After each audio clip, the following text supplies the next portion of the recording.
तो हमारा चैप्टर आज थर्मोडायनेमिक, ठीक है। और देखो थर्मोडायनिक, अगर हम बात करें थर्मोडायनिक का मीनिंग क्या होता है। थर्मोडायनेमिक दो वर्ड से बना हुआ ना। थर्मो मीन्स क्या होता है, हीट या फिर टेम्परेचर बोल सकते हैं। Dynamic means motion. मीन्स इस चैप्टर में हम जो भी पढ़ेंगे वो क्या होगा, किसी भी रिएक्शन में जो आपका हीट है या फिर एनर्जी वो कैसे एक्सचेंज कर रहा है, कैसे फ्लो कर रहा है, ठीक है।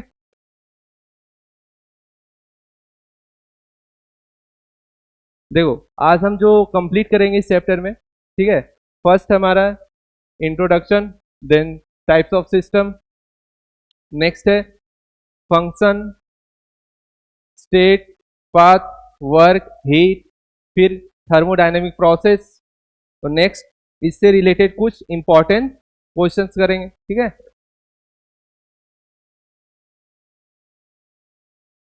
देखो कुछ थर्मोडायनेमिक स्टार्ट करने से पहले इसमें कुछ टर्म्स आता है जिसे हमें समझना होता है। फर्स्ट है सिस्टम। सिस्टम क्या होता है, क्या चेंज होता है,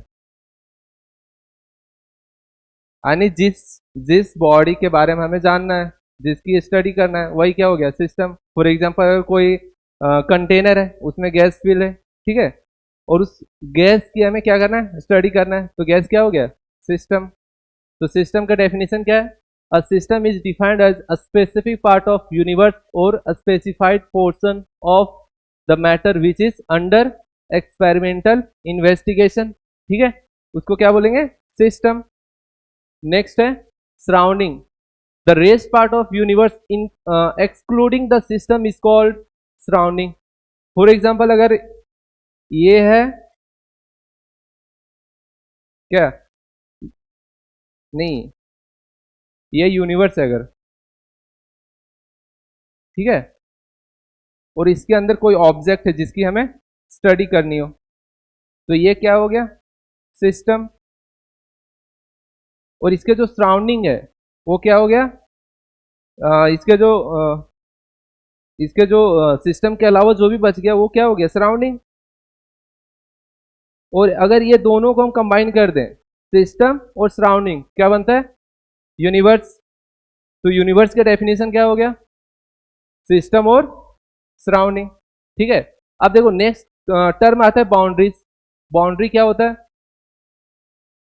सेपरेट करता हो, ठीक है। अब ये बाउंड्रीज आपका थ्री टाइप्स का हो सकता है। बाउंड्रीज आपका कैन बी कंडक्टिव और नॉन कंडक्टिंग। कंडक्टिंग और नॉन कंडक्टिंग। कंडक्टिंग किसको बोलते हैं, जो हीट को एक्सचेंज होने दे, ठीक है। इसका एक और वर्ड दिया जाता है, कंडक्टिव को क्या बोलते हैं, डायाथर्मिक, ठीक है। कंडक्टिव का एक और वर्ड है डायाथर्मिक। जहां भी डायाथर्मिक मिले उसका मतलब क्या है, वो आपका हीट कंडक्ट करेगा, ठीक है। नेक्स्ट आता है नॉन कंडक्टिंग, जो हीट को एक्सचेंज नहीं करे। सेकेंड है बाउंड्रीज कैन बी रिजिड और नॉन रिजिड। फॉर एग्जाम्पल जैसे अगर कोई कंटेनर है, ठीक है, क्लोज कंटेनर है, और इसमें क्या है, गैस फील्ड है, तो जो कंटेनर है वो, इसका जो वाल है ये कैसे होगा, रिजिड होगा ना, रिजिड होगा। लेकिन वही अगर हम कोई कंटेनर में क्या करें, पिस्टन फील्ड करें, ठीक है। अब देखो इसमें जो गैस फील्ड है, इस गैस के कारण ये पिस्टन क्या होगा, ऊपर जाएगा या फिर नीचे जाएगा, अपवर्ड जाएगा या फिर डाउनवर्ड जाएगा। मतलब ये जो बाउंड्रीज बन रहा है वो कैसा है, मूव कर रहा है ना, तो ये कैसा होगा, नॉन रिजिड होगा, या फिर बोल सकते हैं मूवेबल होगा, ठीक है। नेक्स्ट है बाउंड्रीज कैन बी रियल और इमेजिनरी। जैसे अगर इस पेन की बात करें, ठीक है, ये पेन अगर सिस्टम है और इसके जो भी आसपास है वो सारे क्या सराउंडिंग है, तो ये सराउंडिंग और सिस्टम को सेपरेट कौन कर रहा है, एक वाल कर रहा होगा ना, बट दिख रहा है क्या वो वाल, नहीं ना, तो ये कैसे हो गया, इमेजिनरी वाल, ठीक है। तो या तो रियल हो सकता है या फिर इमेजिनरी। तो समझ में आया सिस्टम क्या होता है, क्या होता है, जिसके ऊपर हमें स्टडी करना है वो सिस्टम हो गया। और सिस्टम के जो भी बच गया उसके आसपास वो सारे क्या होंगे, सराउंडिंग। और सिस्टम प्लस सराउंडिंग क्या हो गया, यूनिवर्स। ठीक है, फिर आपका जो सिस्टम और सराउंडिंग को सेपरेट कर रहा है उसको बोलते हैं बाउंड्रीज। और बाउंड्रीज कैसा होता है, 3 टाइप्स का होता है। ठीक है, कंडक्टिव और नॉन कंडक्टिव। कंडक्टिव बोलते हैं, डायथर्मिक बोल सकते हैं। ठीक है, रिजिड होता है, नॉन रिजिड, रियल और इमेजिनरी। ठीक है, अब देखो टाइप्स ऑफ सिस्टम। अब सिस्टम का भी 3 टाइप्स का होता है। फर्स्ट क्या है, ओपन सिस्टम, क्लोज सिस्टम और आइसोलेटेड सिस्टम। ठीक है, इसको किस बेसिस पे डिफाइन किया गया, on the basis of exchange of energy and matter. ठीक है, अब कोई भी सिस्टम है वो यूनिवर्स सराउंडिंग के साथ कैसे वो एक्सचेंज कर रहा है एनर्जी और मैटर की, इसके बेसिस पे 3 पार्ट्स में डिवाइड किया गया। ठीक है, फर्स्ट क्या है, ओपन सिस्टम। ओपन सिस्टम किसको बोलते हैं, this type of system can exchange energy as well as matter. Means जिस सिस्टम में दोनों एक्सचेंज हो, एनर्जी भी और मैटर भी, इसको क्या बोलेंगे, open system. The boundaries is neither sealed nor insulated. समझ में, the total mass will not be remains constant. The total mass will not remain constant, क्योंकि इसमें क्या हो रहा है, मैटर की एक्सचेंज हो रहा है ना। मैटर की एक्सचेंज होगा तो क्या होगा, मास भी एक्सचेंज करेगा, और मास एक्सचेंज करेगा तो मास कभी कांस्टेंट होगा क्या, नहीं होगा ना। तो ओपन सिस्टम में आपका जो मास है वो कांस्टेंट नहीं होता है। ठीक है, जैसे एग्जांपल लिया गया coffee in open glass. Open glass में अगर कॉफी ले रहे हैं तो उसमें क्या होता है, वेपर्स बनता है ना। वो वेपर क्या कर रहा है, रिलीज हो रहा है। वेपर्स में क्या होता है, वाटर मॉलिक्यूल होता है, और वाटर मॉलिक्यूल का मास होता है। तो एक तरह से क्या कर रहा है, ये मास की एक्सचेंज कर रहा है ना सराउंडिंग के साथ। तो एक ऐसा सिस्टम हो गया ओपन सिस्टम। ठीक है, जैसे डायग्राम बना लो, अगर ये एक सिस्टम है, हमने क्या करा, इसको हीट कर रहा है, इसमें क्या है, पानी फिल किया हुआ है। ठीक है, ये जो H2 है ये क्या हो गया, सिस्टम। ठीक है, और ये अपना ओपन सिस्टम है, हम इसको क्या कर रहे हैं, हीट कर रहे हैं। तो ये हीट की वजह से क्या हो रहा है, सिस्टम में ट्रांसफर हो रहा है हीट, या फिर एनर्जी बोल सकते हैं इसको, ट्रांसफर हो रहा है। और यहाँ से क्या बन रहा है, वेपर्स बन रहा है सराउंडिंग के साथ। मीन्स मैटर भी ट्रांसफर कर रहा है ये।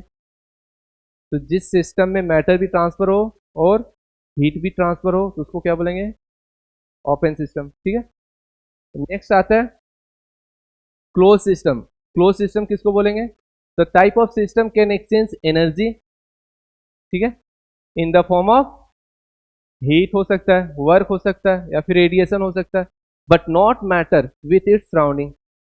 समझ में, क्लोज सिस्टम क्या होता है, ऐसा सिस्टम जिसमें हीट तो एक्सचेंज करेगा लेकिन मैटर एक्सचेंज नहीं करेगा। ठीक है, उसको बोलते हैं close system. The boundary is sealed but not insulated, amount of heat amount of the system will remain constant। या कुछ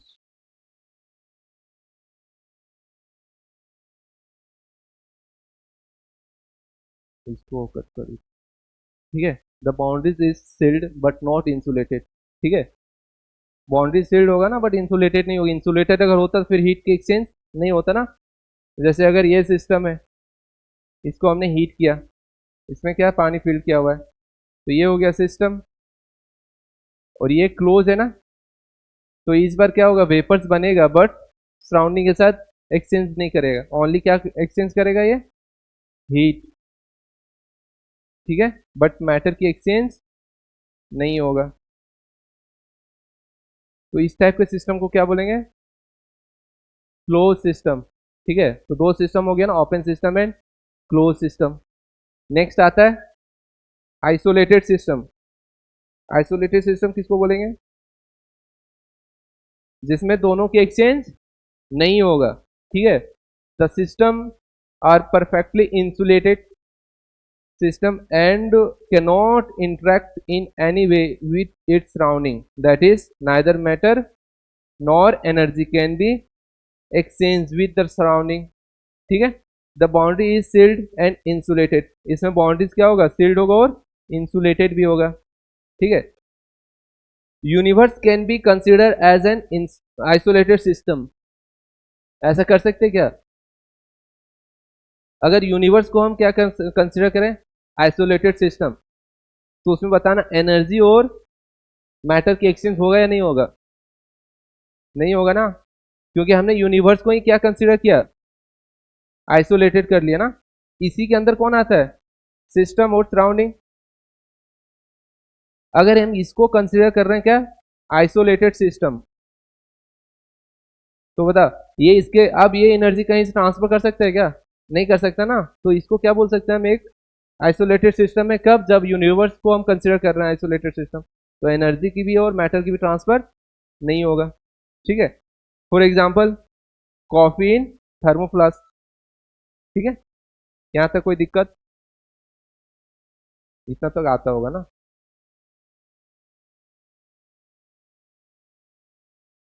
देखो नेक्स्ट आता है states of the system, state of the system, ठीक है। इसका मीनिंग क्या समझते हो स्टेट ऑफ द सिस्टम से?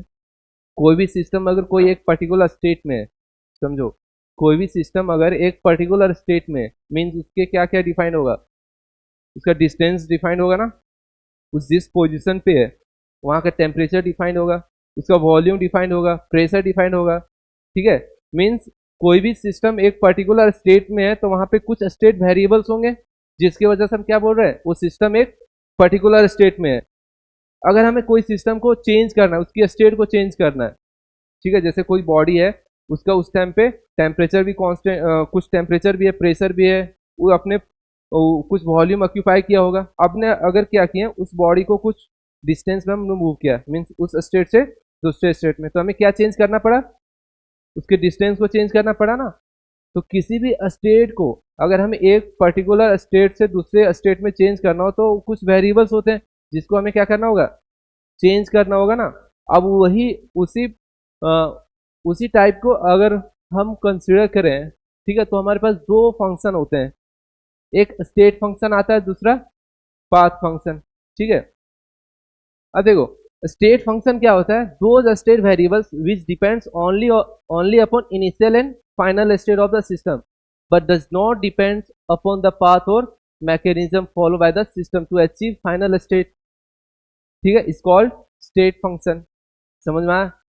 स्टेट फंक्शन क्या होता है कि ऐसा फंक्शन जो ओनली किस पे डिपेंड कर रहा हो, इनिशियल और फाइनल पोजीशन पे, उसे बीच में क्या हुआ उसे कोई मतलब नहीं, ठीक है। जैसे फिजिक्स में पढ़ते हैं ना टर्म डिस्प्लेसमेंट, उसका डेफिनेशन क्या है, shortage distance between initial and final, उसे बीच से कुछ मतलब नहीं है कि हमने कौन से पाथ को फॉलो किया, उसे वो सिर्फ देखता है क्या, इनिशियल क्या था और फाइनल क्या है।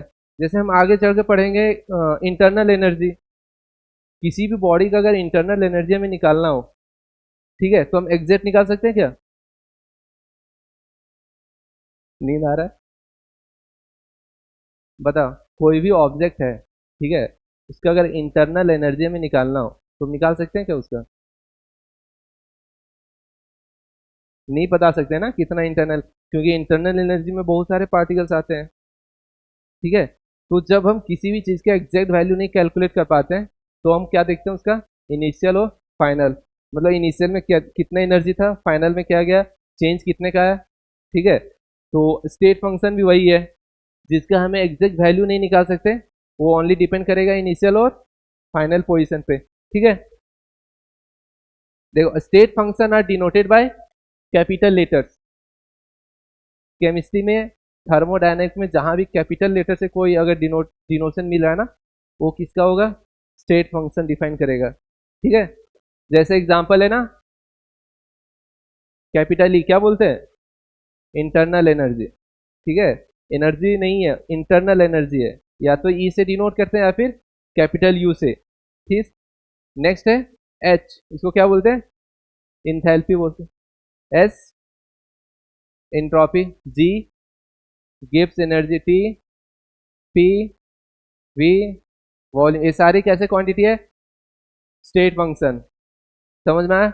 नेक्स्ट आता है पाथ फंक्शन। पाथ फंक्शन क्या है, पूरे पाथ पे वो डिपेंड करेगा, मतलब हम किसी भी पाथ पे अगर उसका वैल्यूज निकालो तो वो दे देगा वैल्यू, समझ रहे हो। properties of the system which depends upon initial and final state of the system as well as the path or mechanism followed by the system to achieve final state are called path function। ठीक है, तो देखो path function are denoted by small letters. State function कैसे denote करते हैं, capital letter से। Path function small letter से। और इसमें हमें दो ही पढ़ना होता है, पाथ फंक्शन में दो ही पढ़ना होता है, क्या, वर्क एंड हीट। पूरे चैप्टर में हम दो ही पढ़ेंगे पाथ फंक्शन में, एक वर्क दूसरा हीट। ठीक है, यहां तक समझ में आया, आ गया, लिख रहे हो क्या।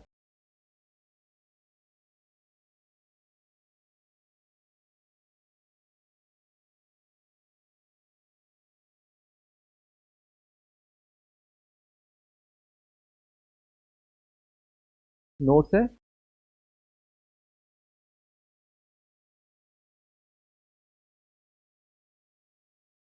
हो गया।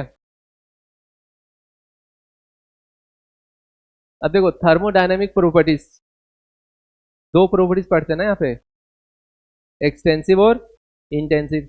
एक्सटेंसिव किसको बोलते हैं, जैसे अगर हम कोई कंटेनर ले रहे हैं, ठीक है, ये कंटेनर है और इसमें H2O फिल किया हुआ है, ठीक है। इस कंडीशन में इसका जो वॉल्यूम है V है, टेम्परेचर T है, प्रेशर P है, ठीक है, मोल्स N है, ये सारे क्वांटिटीज है इस टाइम पे, ठीक है। अब हम क्या कर रहे हैं, इसको तीन इक्वल पार्ट्स में डिवाइड कर रहे हैं, कंटेनर को थ्री इक्वल पार्ट्स में डिवाइड कर रहे हैं, ठीक है। तो जो नया स्टेट बनेगा कुछ इस टाइप से होगा,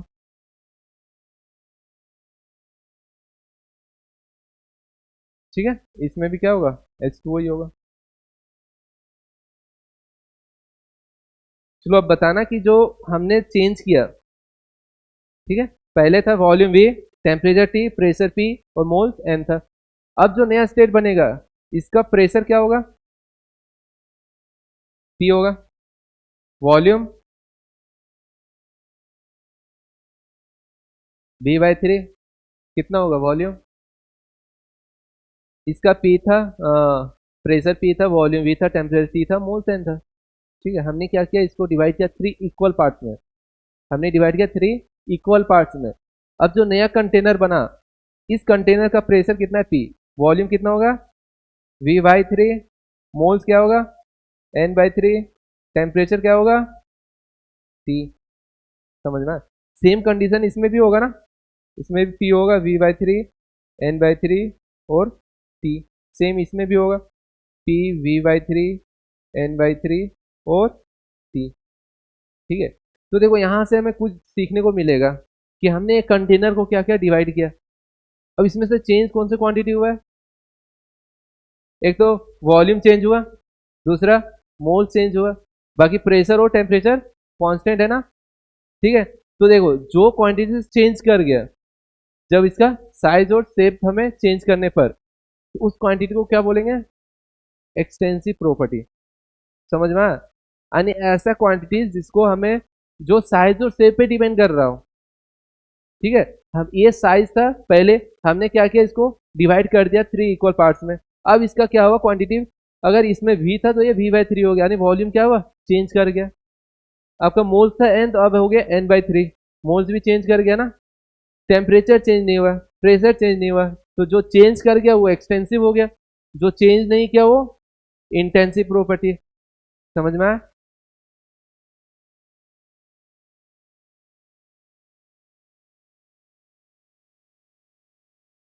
देखो इंटेंसिव प्रॉपर्टी क्या है, the properties of the system which are independent of matter means size or mass present in the system are called intensive properties। means जो साइज और शेप पे डिपेंड नहीं कर रहा है, मतलब इंडिपेंडेंट है, उसको क्या बोलेंगे, इंटेंसिव प्रॉपर्टीज। जैसे एग्जांपल है डेंसिटी, प्रेशर, टेम्परेचर, ठीक है। नेक्स्ट आता है extensive property, the properties of the system which are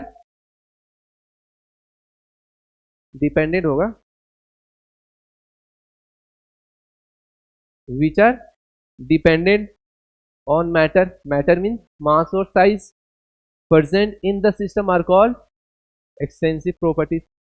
जैसे एग्जांपल है volume, moles, mass, Gibbs energy, entropy, ठीक है, ये सारे कैसी क्वांटिटी है, एक्सटेंसिव प्रॉपर्टीज। समझ में आ रहा है, नहीं आया? अच्छा इसीलिए साइड बैठे हो क्या? क्या इसमें क्या समझने में कोई प्रॉब्लम है?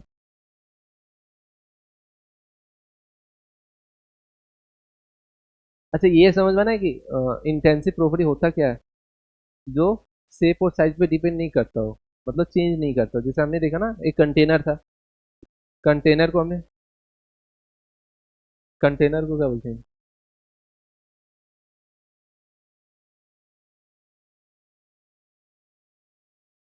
थोड़ा सा तो मुश्किल है, क्या कर सकते हैं, देखते हैं, जो भी समझ आ रहा है समझो, ठीक है। नेक्स्ट क्लास देखते हैं। देखो इसमें कुछ स्पेशल पॉइंट्स हैं जो क्वेश्चंस सॉल्व करने में हमें हेल्पफुल होगा। फर्स्ट क्या है, the ratio of two extensive properties, the ratio of two extensive property indicate the intensive property. समझ में आया? जैसे एग्जांपल अगर हम बोले डेंसिटी, क्या होता है फॉर्मूला, मास बाय वॉल्यूम, ठीक है। अब देखो मास कैसा क्वांटिटी है, एक्सटेंसिव है, वॉल्यूम कैसा क्वांटिटी है, एक्सटेंसिव है। तो हम जब दो एक्सटेंसिव को क्या कर रहे हैं, डिवाइड कर रहे हैं, तो हमेशा कौन सा क्वांटिटी मिलेगा, इंटेंसिव। समझ में आया? अब क्वेश्चन कैसे आता है, जैसे तुम्हें क्वेश्चन दे देगा ए है और बी है, दोनों कैसा क्वांटिटी है, एक्सटेंसिव है। अब क्या बोल रहा है वो कि हम अगर ए और बी को डिवाइड कर रहे हैं तो क्वांटिटी कैसा मिलेगा, ऑप्शन, चार ऑप्शन होगा, ठीक है। तो क्या होगा इसका आंसर, इंटेंसिव, ठीक है। तो ऐसे करके यहाँ से क्वेश्चन आते हैं। सेकेंड देखो, an extensive property can be converted into intensive property when it is defined for unit amount of the substance. जैसे अगर हम इसी का बोले डेंसिटी अगर हमें डिफाइन करना है तो क्या होता है, मास per unit volume. Per unit जहां भी आए ना, इसका मतलब वो कौन सा क्वांटिटी है, इंटेंसिव प्रॉपर्टी है, ठीक है। जैसे आगे चल के अभी पढ़ोगे मोलर, इसमें पढ़ोगे ना, मोलर हीट कैपेसिटी पढ़ोगे, जहां भी मोलर शब्द लगता है, मोलर हीट कैपेसिटी।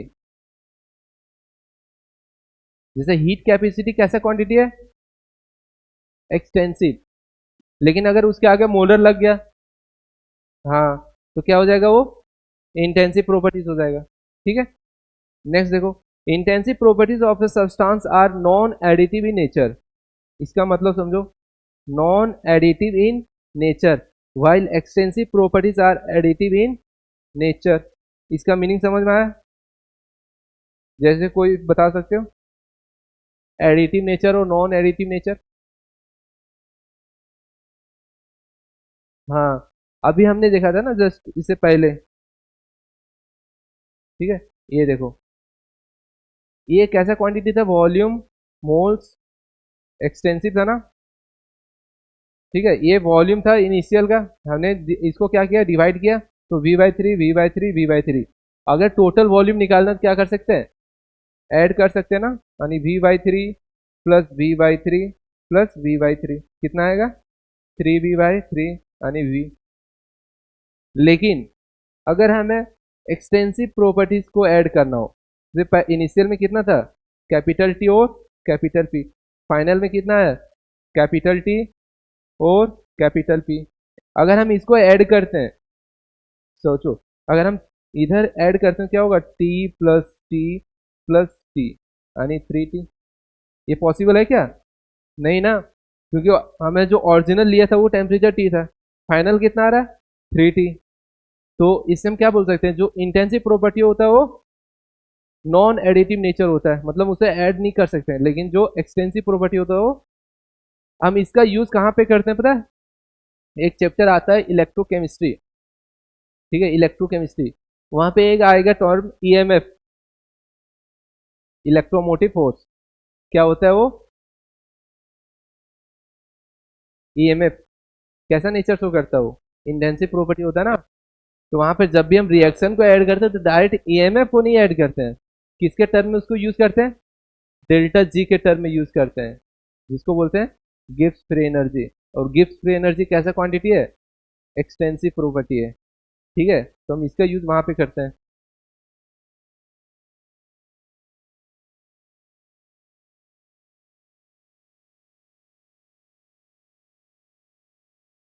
अब देखो टाइप्स ऑफ थर्मोडायनेमिक प्रोसेस, ये सारे ना अब जो स्टार्ट होगा ना, ये न्यूमेरिकल्स में तुम्हें हेल्प मिलेगा।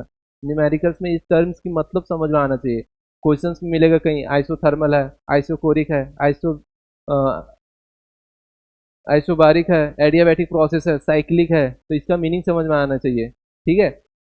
देखो फर्स्ट है आइसोथर्मल प्रोसेस, जिसमें क्या हो, एन और टी कांस्टेंट हो। एन क्या है? मोल्स एंड टेम्परेचर कांस्टेंट हो। अगर ये कांस्टेंट होगा तो बताना डेल्टा टी क्या वैल्यू क्या होगा?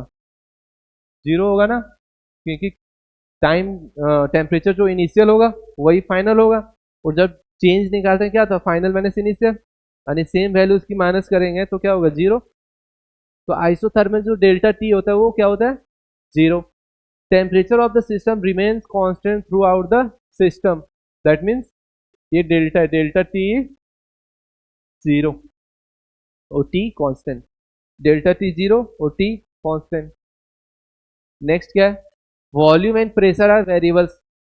आइसोथर्मल प्रोसेस में ओनली टेम्परेचर और मोल्स क्या होगा? कांस्टेंट होगा, बाकी टर्म्स वेरिएबल्स हो जाएंगे। जैसे वॉल्यूम हो गया, प्रेशर हो गया, सारे वेरिएबल्स होते हैं। फॉर आइडियल गैस, चलो कोई बता सकते हो आइडियल गैस और रियल गैस में डिफरेंस क्या है?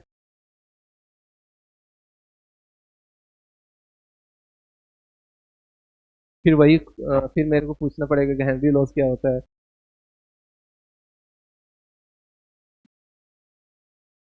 फॉर्मूला नहीं, मेरे को सिंपल डेफिनेशन, जिसको कुछ नहीं आता है केमिस्ट्री, उसको कुछ नहीं आता है, और तुम उसे समझा रहे हो कि आइडियल गैस क्या होता है, तो तुम उसको थोड़े ना बोलोगे PV equals to nRT follow, उसे पता ही नहीं है क्या होता है पीवी इक्वल्स एनआरटी। हाँ, ये सही डेफिनेशन है। किसी भी गैस में अगर अट्रैक्शन फोर्स और रिपल्सन फोर्स क्या हो रहा है? जीरो आ रहा है, मतलब उस आइडियल गैस है, ठीक है। और नॉन आइडियल गैस मतलब वही रियल गैस हो ना, जिसमें अट्रैक्शन और रिपल्सन दोनों होता हो, ठीक है। अब देखो आइडियल गैस में अगर हम बात करें तो उसमें अगर आइसोथर्मल प्रोसेस हो रहा है उस आइडियल गैस में, तो उसमें जो डेल्टा ई है और डेल्टा एच है, दोनों का वैल्यू क्या होगा? जीरो, ठीक है। तो इसमें देखो इंपॉर्टेंट ये कि ये है और दूसरा ये। तो जब भी आइसोथर्मल टर्म आवे, इसका मतलब तीन बातें क्लिक करना चाहिए। फर्स्ट, डेल्टा डी जीरो होगा, डेल्टा यू जीरो होगा, डेल्टा एच जीरो होगा। समझ में आया? तीन टर्म्स जीरो होंगे, डेल्टा एच, डेल्टा यू और डेल्टा टी, ठीक है।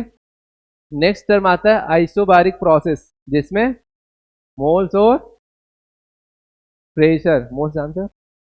मोल्स को क्या बोलते हैं हिंदी में? मोल ही बोलते हैं ना। चलो सही। आइसोबारिक प्रोसेस में क्या होगा? मोल्स और प्रेशर कांस्टेंट होगा। आइसोबारिक, बार किसका यूनिट होता है? प्रेशर का ना।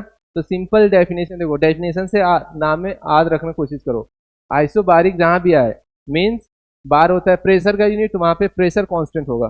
मोल्स और प्रेशर, मोल तो सब में कांस्टेंट होगा, प्रेशर उसमें कांस्टेंट होगा। अब यहाँ पे देखो जो प्रेशर है उस सिस्टम का, वो थ्रू आउट क्या होगा? Constant, that is delta P zero होगा, ठीक है। नेक्स्ट टर्म आता है आइसोकोरिक प्रोसेस। आइसोकोरिक में वॉल्यूम कांस्टेंट होगा। दो टर्म ज्यादा कंफ्यूजन क्रिएट करेगा, एक आइसोबारिक, दूसरा आइसोकोरिक। तो दोनों को सिंपल है, एक को याद रखो, दूसरा अपने आप याद हो जाएगा। आइसोबारिक को याद रखो, बार होता है प्रेशर का यूनिट, तो उसमें प्रेशर कांस्टेंट होगा। आइसोकोरिक में वॉल्यूम कांस्टेंट होगा, ठीक है। अब देखो volume remains constant, that means delta we क्या होगा, जीरो। वर्क, अभी हम आगे पढ़ेंगे, वर्क का फॉर्मूला होता है, क्या होता है, माइनस पी डेल्टा वी, ठीक है। अब देखो इसमें वॉल्यूम तो कांस्टेंट है तो डेल्टा वी जीरो आ रहा है। अब यहाँ अगर डेल्टा वी का वैल्यू पुट करेंगे क्या होगा, जीरो, यानी वर्क डन जीरो किस में आ रहा है, आइसोकोरिक प्रोसेस में, ठीक है। तो आइसोकोरिक प्रोसेस में डेल्टा वी जीरो होगा, मीन्स वॉल्यूम क्या होगा, कांस्टेंट। अगर वॉल्यूम कांस्टेंट है तो वर्क डन क्या होगा, जीरो होगा, ठीक है।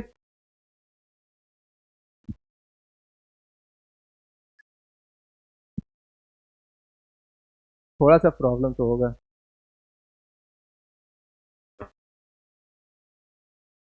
ठीक है। नेक्स्ट टर्म आता है एडियाबैटिक प्रोसेस, कोई बात नहीं। एडियाबैटिक प्रोसेस क्या होता है, जिसमें हीट क्या हो, जीरो हो। यानी एडियाबैटिक मीन्स क्या होता है कि हीट की ट्रांसफर ही नहीं होगा। अगर हीट की ट्रांसफर नहीं होगा तो हीट का वैल्यू, क्यू का वैल्यू क्या होगा, जीरो होगा ना।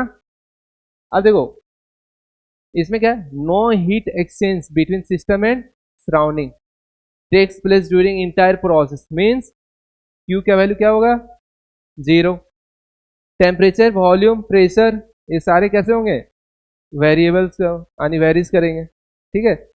नेक्स्ट टर्म आता है cyclic process, when a system undergo a number of different processes and finally return to its initial state, it is termed as cyclic process। Means अगर कोई system है, ये स्टार्ट कर रहा है इस पॉइंट से, मूव कर रहा है और लास्ट में वही उसी पोजीशन पे आ रहा है, तो ये प्रोसेस को क्या बोलेंगे, साइक्लिक प्रोसेस। मीन्स जिस स्टेट से स्टार्ट किया फाइनल उसी स्टेट में आके गया, तो साइक्लिक प्रोसेस हुआ। अब साइक्लिक प्रोसेस के साइक्लिक प्रोसेस होगा तब क्या होगा कि आपका जितने भी स्टेट फंक्शन है, जितने भी स्टेट फंक्शन है सारे क्या होंगे, जीरो होगा। तो देखो जहां भी साइक्लिक टर्म आया ना क्वेश्चन में, इसका मतलब जितने भी स्टेट फंक्शन है उस सारे के वैल्यू क्या होंगे, जीरो। जैसे डेल्टा ई जीरो होगा, डेल्टा एच जीरो होगा, डेल्टा पी जीरो होगा, डेल्टा टी जीरो होगा। समझ में आया? यहाँ तो कोई दिक्कत, अभी तो क्वेश्चन स्टार्ट ही नहीं हुआ है। डेल्टा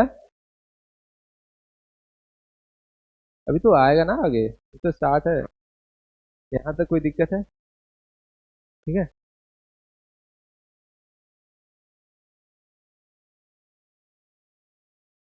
अरे ये तो साइक्लिक प्रोसेस है, साइक्लिक प्रोसेस जितने भी ये आपका स्टेट फंक्शन है सबका वैल्यू जीरो होगा, चेंज, जब भी चेंज निकालेंगे।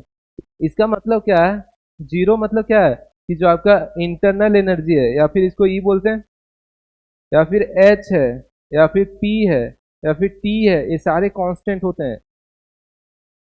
अगर हम इसका चेंज निकालें तो वो जीरो होगा। हाँ हाँ,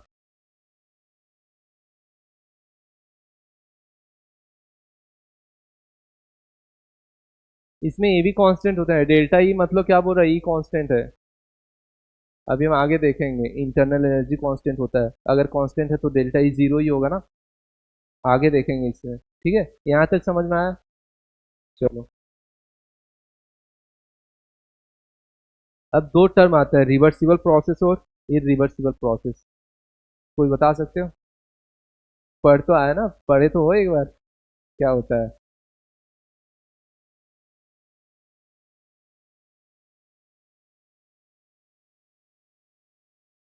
सही है।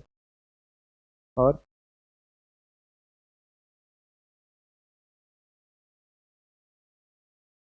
ये तो छोटा बच्चा भी बोल सकता है, जो केमिस्ट्री नहीं पढ़ता वो भी बता देगा।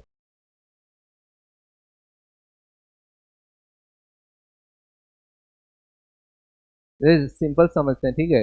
अगर कोई इंसान है, जैसे वेट लिफ्टर होता है ना, वेट लिफ्टर जानते हो, ठीक है, उसका रिकॉर्ड है अभी तक कि 200 केजी तक उसने लिफ्ट किया हुआ है, 200 केजी तक, ठीक है।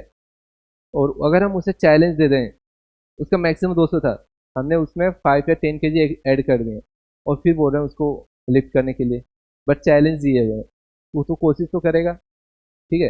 कोशिश करेगा तो क्या अचानक से उठा देगा, या फिर प्रयास करेगा ना, हर एक स्टेप प्रयास करेगा। तो देखना वो जब भी लिफ्ट करेगा ना, एक स्टेप आएगा रुक जाएगा, मतलब उस टाइम क्या हो रहा है, इक्विलिब्रियम सेट हो रहा है। डाउन भी फोर्स लग रहा है ना अर्थ के द्वारा, क्या बोलते हैं उसको, ग्रेविटेशन फोर्स ना, तो वो भी लगा रहा है और ये लगा रहा है, तो एक जगह आके दोनों फोर्स इक्वल हो रहा है तो रुक जा रहा है, फिर लगा रहा है, फिर एक दोनों जगह इक्वल हो रहा है रुक जा रहा है, मतलब हर एक स्टेप में क्या आ रहा है, इक्विलिब्रियम आ रहा है ना। तो ऐसा प्रोसेस जब भी होता है ना, उसको क्या बोलते हैं, रिवर्सिबल।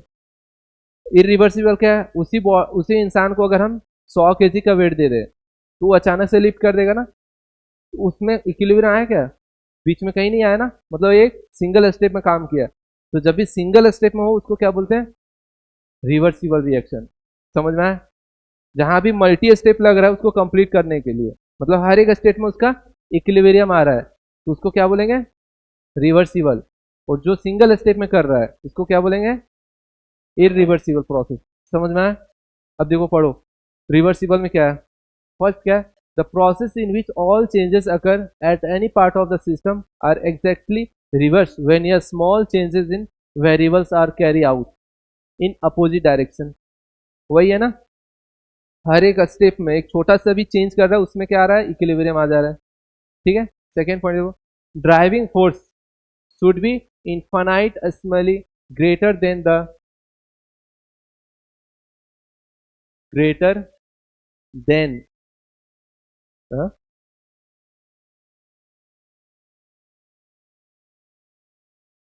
दो फोर्स होता है ना, एक ड्राइविंग फोर्स होता है, दूसरा कौन सा होता है, अपोजिंग फोर्स होता है।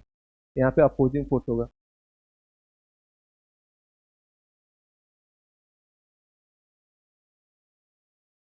ठीक है। ड्राइविंग फोर्स कौन हो गया, जो लगा रहा है फोर्स।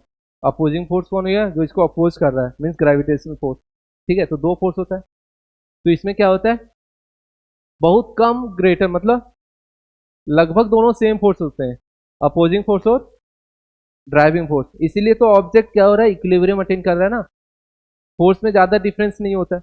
नेक्स्ट देखो, process takes place in infinitesimal small steps और in many graphs and takes infinite time to complete the process, ठीक है। नेक्स्ट देखो, work obtained in expansion is maximum. Reversible process में जो वर्क होता है वो अगर एक्सपेंशन कर रहा है ना, उस टाइम उसका वर्क डन मैक्सिमम होता है। कोई भी सिस्टम अगर एक्सपेंड कर रहा है इन रिवर्सिबल प्रोसेस, तो उसका जो वर्क होगा वो मैक्सिमम होगा, कब, जब वो एक्सपेंड कर रहा है। System is in virtual equilibrium at any state, मतलब वो ये बोल रहा है किसी भी स्टेट में उसका जो सिस्टम हो इक्विलिब्रियम आपको फाइंड हो रहा है, ठीक है। एक छोटा सा भी चेंज कर रहा है तो इक्विलिब्रियम अटेन कर रहा है।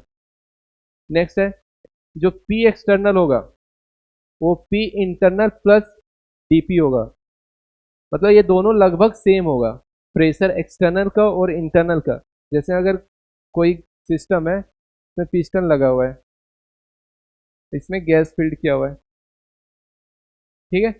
ये जो प्रेशर लगाएगा गैस उसको क्या बोलेंगे, पी इंटरनल, और जो एटमोस्फेयर लगाए उसको बोलेंगे पी एक्सटर्नल, ठीक है। अब एक रिवर्सिबल रिएक्शन में क्या होता है, ये जो फोर्स लगा रहा है वो अंदर से भी फोर्स लगेगा, ठीक है। ये क्या बोलता है कि जो दोनों फोर्स लगभग इक्वल होता है, एक स्मॉल चेंज क्या होता है, डीपी। जैसे हमने बात किया ना रिवर्सिबल रिएक्शन में अपोजिंग फोर्स और ड्राइविंग फोर्स, ये कौन सा फोर्स हो जाएगा, ड्राइविंग फोर्स, और ये कौन सा हो जाएगा, अपोजिंग फोर्स। ये हर एक स्टेप में एक इक्विलिब्रियम अटेन कर रहा है। इक्विलिब्रियम अटेन कब करेगा, जब दोनों फोर्स क्या होगा, लगभग सेम होगा, ठीक है। नेक्स्ट आता है irreversible process, process in which the direction of change can not be reverse by a small change, एक छोटा सा भी चेंज करने पर वो सिस्टम आपका रिवर्स ना हो, ऐसे सिस्टम को क्या बोलेंगे, इरिवर्सिबल प्रोसेस। यहाँ पे क्या होगा, driving force is much greater than opposing force. Driving force कौन है, जो इंसान लिफ्ट कर रहा था ना, उसका फोर्स जो अपोजिंग फोर्स है उससे बहुत ज्यादा हाई है ना, तभी तो वो एक सिंगल स्टेप में कंप्लीट कर रहा है। तो क्या हो रहा है, ड्राइविंग फोर्स आपका क्या होना चाहिए, much greater than opposing force. ठीक है, it takes finite time and usually single step, usually single step. ये रिएक्शन आपका बहुत कम समय लेगा और सिंगल स्टेप में कंप्लीट करेगा। Process takes place in short time. All natural process are irreversible process. जितने भी नेचुरल प्रोसेस होते हैं वो सारे कैसा प्रोसेस होता है, इरिवर्सिबल प्रोसेस। और इसमें देखो, जो पी एक्सटर्नल था वो वेरिएबल था ना, पी एक्सटर्नल वेरिएबल था ना, कैसे बताना कोई। अरे ऐसे देखो ना, हर स्टेप में इसका वैल्यू चेंज कर रहा है, थोड़ा सा भी लिफ्ट किया, वैल्यू दोनों इक्वल आ गया, पी इंटरनल और पी एक्सटर्नल, फिर चेंज कर गया, फिर ऊपर गया, फिर चेंज कर गया। बट जो इरिवर्स प्रोसेस है, इरिवर्सिबल प्रोसेस, उसमें आपका जो पी एक्सटर्नल है वो तो फिक्स्ड हो गया ना, एक ही बार लिफ्ट किया, चेंज कर रहा है क्या, नहीं चेंज कर रहा है ना। मतलब हम बोल सकते हैं जो पी एक्सटर्नल है वो कांस्टेंट है। हम ये दोनों टर्म को यूज करेंगे इसके बाद जब हम रिलेशन निकालेंगे, reversible isothermal process, irreversible isothermal process, उस टाइम ये दोनों यूज करेंगे। पी एक्सटर्नल वेरिएबल किस में होता है, रिवर्सिबल प्रोसेस में। पी एक्सटर्नल कांस्टेंट किस में होता है, इरिवर्सिबल प्रोसेस। यहाँ तक कोई दिक्कत, एक बार देख लो।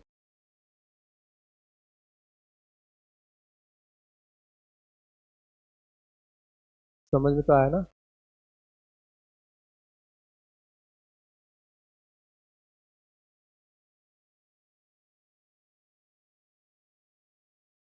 नोट तो है ना सबके पास, क्योंकि ऐसा है ना, यहाँ पे समझ तो लोगे लेकिन रिवाइज नहीं करोगे, फिर से भूल गए। नोट तो है, किसके पास नहीं है, नहीं है मतलब है ना। तो यहाँ तक समझ में आया।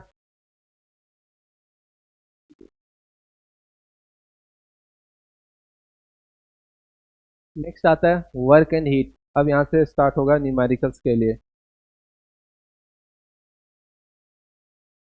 ठीक है, वर्क, वर्क क्या होता है, वर्क का फॉर्मूला क्या होता है, फिजिक्स में तो पढ़े होगे ना।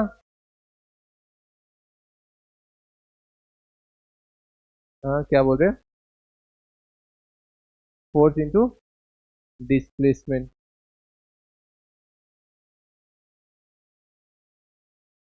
Force into displacement. ठीक है, अब देखो, एक कंटेनर है,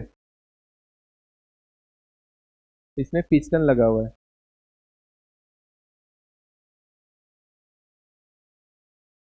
और इसमें गैस फिल किया हुआ है। ठीक है, इनिशियल स्टेट में मान लेते हैं वॉल्यूम था ये, ठीक है, V1।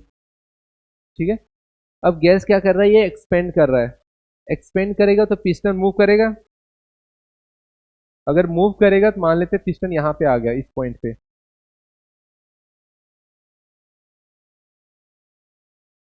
ठीक है, अगर पिस्टन यहाँ पे गया तो वॉल्यूम भी चेंज किया, अब जो वॉल्यूम है वो V2 हो गया। ठीक है, अब देखो, जो एटमोस्फेयर प्रेशर है वो भी लगाएगा ना, पी एक्सटर्नल। समझ रहा है। अब देखो, इसमें कैलकुलेट कर रहे हैं कि जो प्रेशर लग रहा है पिस्टन के थ्रू, उसमें कितना फोर्स जनरेट हो रहा है। ठीक है, तो फोर्स का जो डेफिनेशन है वो क्या है, क्या है,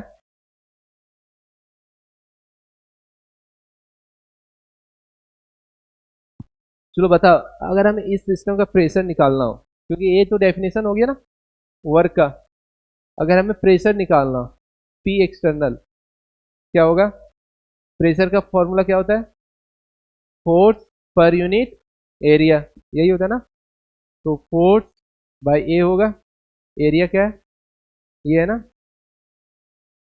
क्रॉस सेक्शनल एरिया है ना, क्या बोलते हैं इसको, क्रॉस सेक्शनल एरिया। तो यहाँ से फोर्स निकाले तो क्या आएगा, पी एक्सटर्नल इंटू ए, इसका वैल्यू इसमें पुट करो तो वर्क डन का फॉर्मूला आएगा P external into A into displacement. ठीक है, डिस्प्लेसमेंट कितने का हुआ, ये है ना, मान लेते हैं L। ठीक है, तो यहाँ पे वैल्यू रख सकते हैं डिस्प्लेसमेंट की जगह L। तो बता एरिया इंटू लेंथ क्या होता है, वॉल्यूम होता है ना, एरिया इंटू लेंथ वॉल्यूम। तो यहाँ से वर्क डन का फॉर्मूला आएगा क्या, P एक्सटर्नल इंटू, चेंज आएगा ना यहाँ पे, डेल्टा V। बट ये फॉर्मूला है क्या, ये होता है इन फिजिक्स। बट केमिस्ट्री की बात करें तो ये हो जाएगा work done minus P external into delta V। ये अपने को याद करना होगा इन केमिस्ट्री।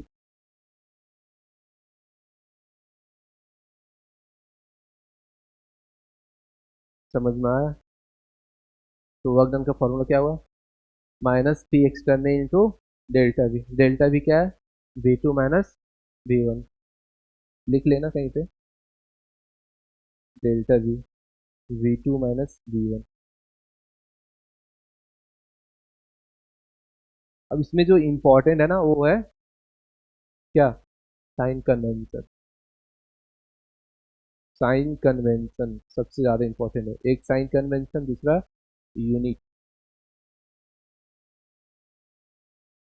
कितने क्वेश्चन किए इस चैप्टर से अभी तक, मतलब जब पढ़े होगे उस टाइम पे कितने क्वेश्चन किए थे। हुँ? हो गया है? फिर क्या बाकी, एक भी नहीं। केमिस्ट्री टफ नहीं है, केमिस्ट्री बहुत इजी है, लेकिन अगर दिमाग में पहले से चल रहा है कि टफ है तो इजी चीज भी टफ लगेगा।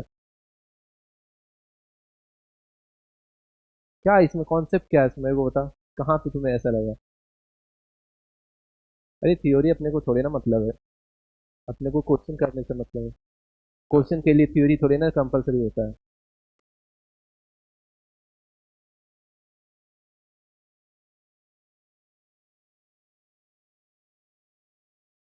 हाँ, ये सब याद करनी पड़ती है।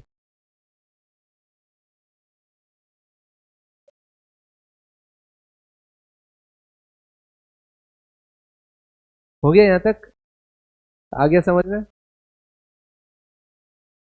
अब देखो नेक्स्ट आता है साइन कन्वेंशन। साइन कन्वेंशन सबसे ज्यादा इंपॉर्टेंट क्वेश्चन करने का, एक तो फॉर्मूला याद होना चाहिए, दूसरा साइन कन्वेंशन, तीसरा यूनिट। तीन चीजें ज्यादा इंपॉर्टेंट है इस चैप्टर में। ठीक है, according to the latest sign convention, हम लोग ओल्ड वाला नहीं पढ़ रहे हैं, लेटेस्ट पढ़ रहे हैं। लेटेस्ट में कैसे यूज करते हैं, अगर work done is taken negative if work is done by the system. ठीक है, जो यूनिट होगा वर्क के लिए, अगर सिस्टम बाय द सिस्टम हो रहा है तो नेगेटिव लेंगे। हाँ, क्या बोल रहे हो।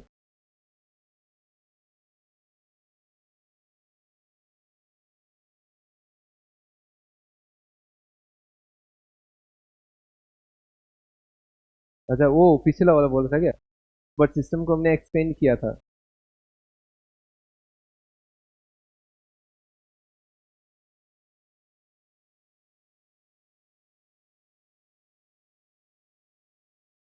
हाँ ये सही है, नहीं ये सही है, लॉजिक लगा सकते हो, लॉजिक से ही आया है, ऐसे नहीं है। ठीक है, वर्क अगर ऑन द सिस्टम है तो पॉजिटिव होगा। ये दो बहुत इंपॉर्टेंट है, बाय दिख गया मीन्स फॉर नेगेटिव, ऑन दिख गया मीन्स पॉजिटिव। ठीक है, नेक्स्ट है, जैसे एग्जांपल में भी दिया हुआ ना, एक्सपेंशन ऑफ गैस। गैस क्या कर रहा है, एक्सपेंड कर रहा है। अगर गैस एक्सपेंड करेगा मीन्स गैस क्या कर रहा है, एक्सपेंड कर रहा है ना, मीन्स जो वॉल्यूम है V2 वो ग्रेटर होगा V1 से। अगर ये ज्यादा है मीन्स डेल्टा V का फॉर्मूला क्या होता है, V2 minus V1।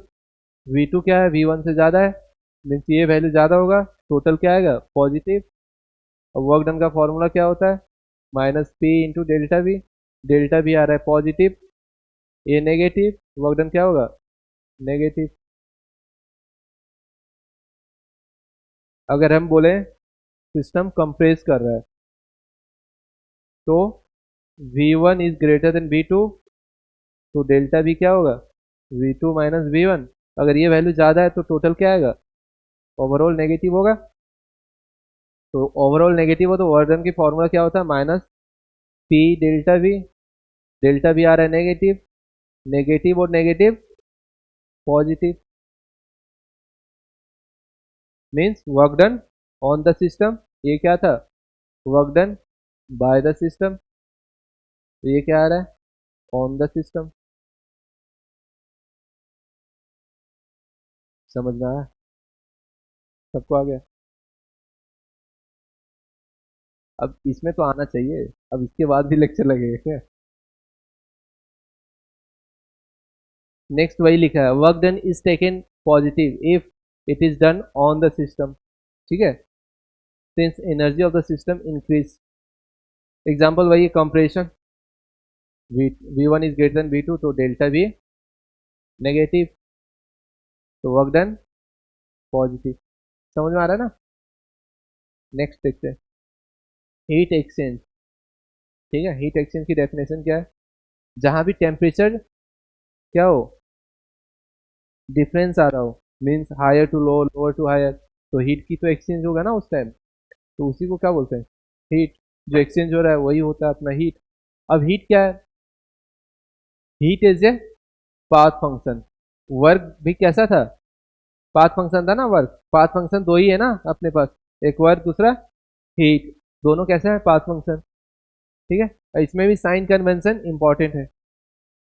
Heat flowing into the system और ऑन द सिस्टम, तो कैसे लेते हैं इसको, नेगेटिव।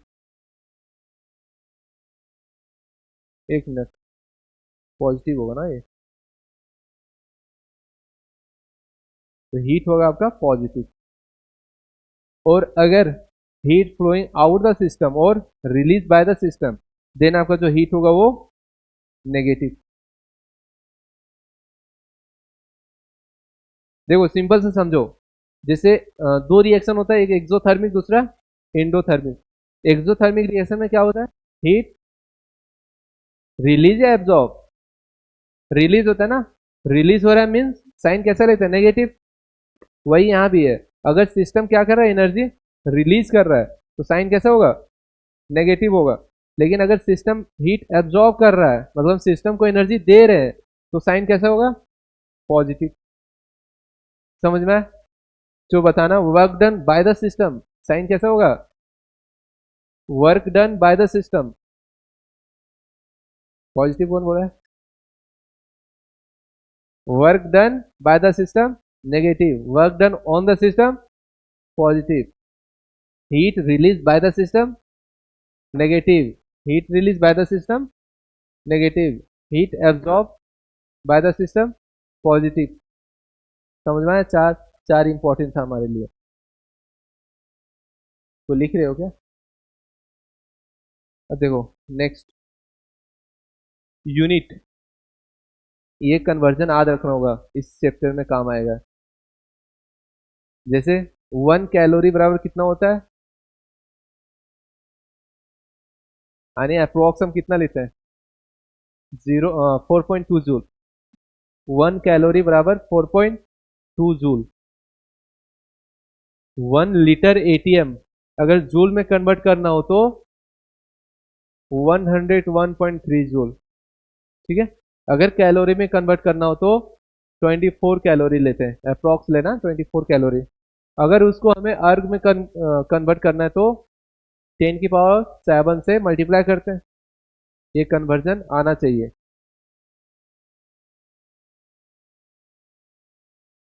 अब स्टार्ट होगा क्वेश्चन इससे।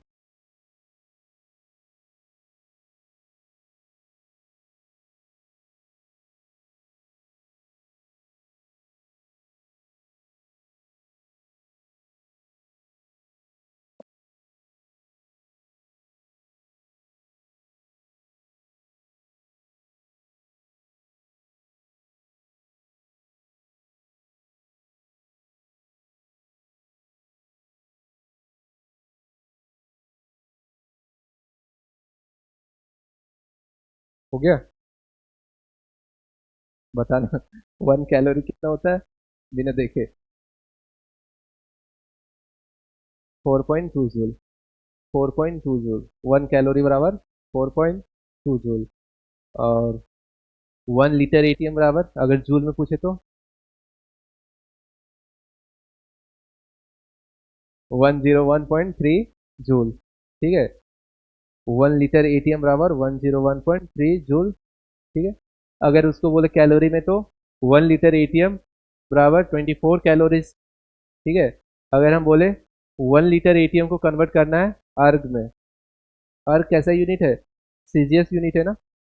एक ऐसा यूनिट होता है, दूसरा सीजीएस, तो सीजीएस यूनिट है। हाँ, सीजीएस अर्ग है ना। हाँ। 101.3 × 10⁻⁷ अर्ग। क्या हुआ? समझ में आए? आ गया? एक बार फिर से रिवाइज कर लो पीछे वाला। Work done by the system, sign, work done on the system, positive, heat release by the system, heat absorb by the system, और यूनिट देख लो। ठीक है। अब क्वेश्चन स्टार्ट करते हैं। फर्स्ट क्वेश्चन है, क्या बोला है? 1 mole of gas occupying 3 liter volume is expanded against a constant external pressure of 1 atm to a volume of 15 liter. Then the work done by the system is। क्या बात, क्या बात। Work done by the system is,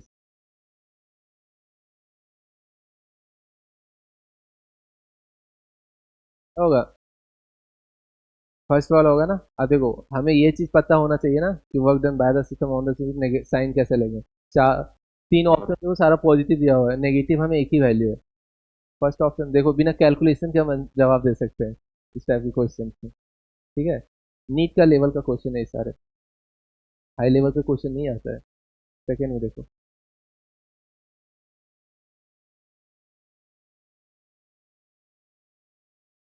work done bye 100 calorie, इसमें solve करना पड़ेगा।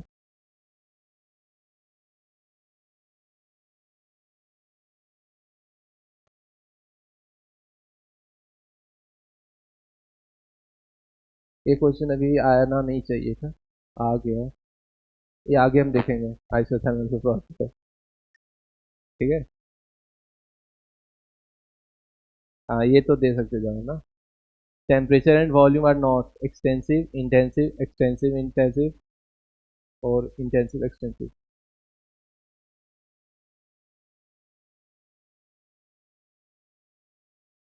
आराम से सोचो, आराम से सोचो और जवाब दो। अभी तक किसी का सही जवाब नहीं आया है। आराम से सोचो।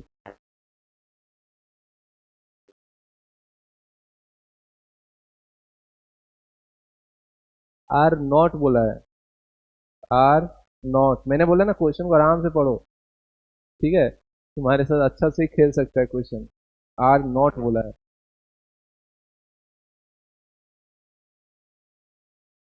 फोर्थ किसका आंसर आ रहा है? बस चार, बाकी कौन सा होगा? फोर्थ होगा? श्योर हो? बता। ये नॉट बोला है ना, ऐसे होना क्या चाहिए? टेम्परेचर कैसा क्वांटिटी है? इंटेंसिव है।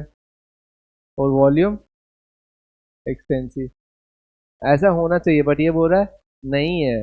मीन्स टेम्परेचर आपका एक्सटेंसिव होगा क्या? नहीं होगा ना। वॉल्यूम इंटेंसिव हो गया? नहीं होगा, तो ऑप्शन कौन सा हो जाएगा? फोर्थ। ठीक है, ऑप्शन नंबर 4। समझ में आया? इजी क्वेश्चन है ना। नेक्स्ट, बता इसका कौन सा होगा। एक क्वेश्चन अभी नहीं आना चाहिए, इसके बाद करेंगे। इसके करते हैं। हाँ, एक क्वेश्चन हो जाएगा। अभी हम फर्स्ट लॉ नहीं पढ़े ना, फर्स्ट लॉ पढ़ेंगे फिर क्वेश्चन होगा। The work done during the expansion of a gas from a volume of 4 decimeter cube to 6 decimeter cube against a constant external pressure of 3 atm is। देखो इसमें conversion लिख लो। जो डेसीमीटर क्यूब होता है ना, जब भी क्वेश्चन में आए तो 1 लीटर बराबर होता है कितना, 1000 डेसीमीटर क्यूब। और यही किसके इक्वल होता है, 1 सेंटीमीटर क्यूब।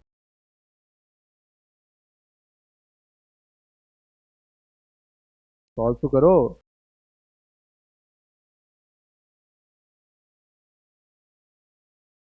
अपने को यूनिट भी ध्यान देना है। आंसर जूल में है। ध्यान दो, मैंने क्या बोला था, दो चीजें ध्यान देना है। एक साइन कन्वेंशन, दूसरा यूनिट। फर्स्ट,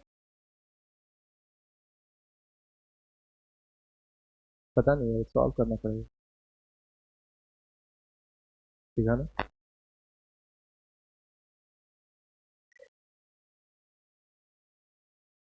हम्म,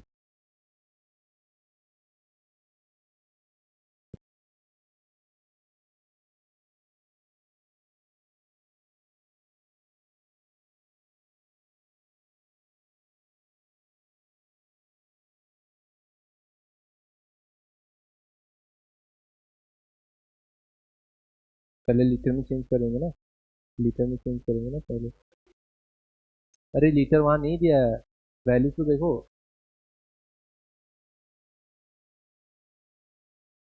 अच्छा,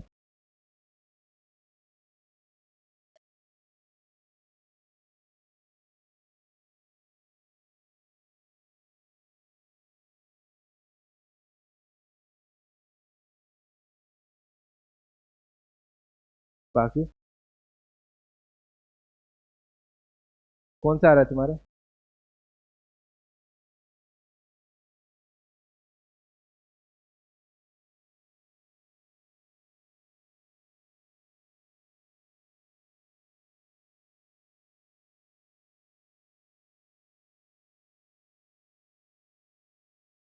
इसमें देखो, इसमें ये चेंज करो।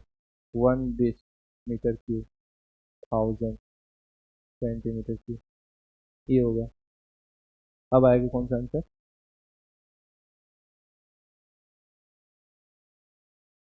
फर्स्ट, फर्स्ट, ऑप्शन और फर्स्ट, वही आ रहा है ना। सिक्स किसका आ रहा है।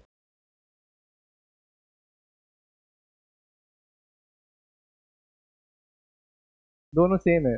मैंने बोला ना, 1 लीटर और 1 डेसीमीटर सेम है। सेंटीमीटर क्यूब में 1000 होता है। ठीक है, ये पॉइंट ध्यान रखना। बोला ना इसमें तुम्हारे साथ क्वेश्चन तो इजी होंगे, बट तुम्हें ध्यान कहाँ देना होगा, यूनिट और साइन में।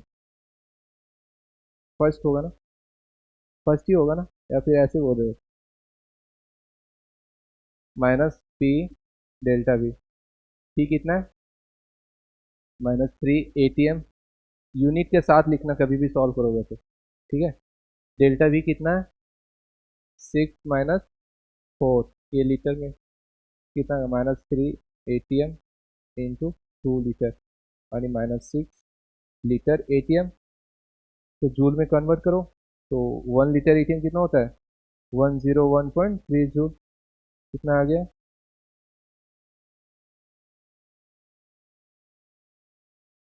ये वैल्यू हो जाएगा ना। ऑप्शन कौन सा होगा, फर्स्ट। समझ में आया। बन गया था ना सबका।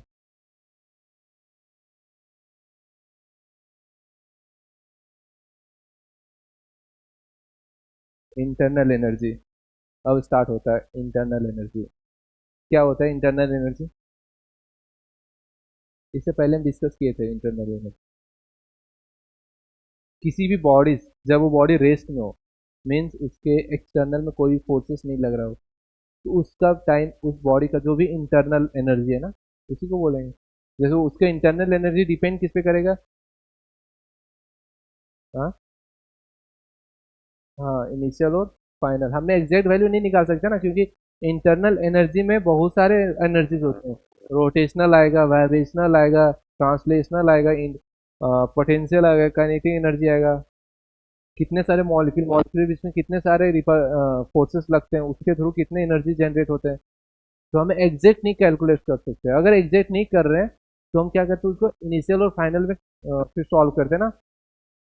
तो ये भी क्या है, इंटरनल एनर्जी भी आपका एक स्टेट फंक्शन है ना, क्योंकि ये भी क्या है, ओनली हम इनिशियल और फाइनल पोजीशन पे ही डिफाइन कर रहे हैं। तो देखो, internal energy of a system is defined as the sum of different energies associated with its atoms and molecules like potential energy, kinetic energy. Kinetic energy उसमें भी क्या है, ड्यू टू ट्रांसलेटरी, रोटेटरी और वाइब्रेटरी मोशन। फिर electronic energy, nuclear energy, etc, और भी energy हो सकते हैं। सबको कंबाइन कर देंगे तो एक बॉडी का इंटरनल एनर्जी आएगा। ठीक है। Internal energy is an extensive property. Extensive property means ये कैसा नेचर का शो कर रहा होगा, एडिटिव नेचर का। ठीक है, तो हम डायरेक्ट इंटरनल एनर्जी को हम ऐड कर सकते हैं। ठीक है। नेक्स्ट क्या है, we can never find out the absolute value of internal energy of a system. समझ में आया? किसी भी सिस्टम का हम एब्सोल्यूट वैल्यू नहीं निकाल सकते ना, इसीलिए क्या उसके इनिशियल और फाइनल स्टेट हम देखते हैं। इसलिए जो इंटरनल एनर्जी है वो एक स्टेट फंक्शन है। कैसा फंक्शन है?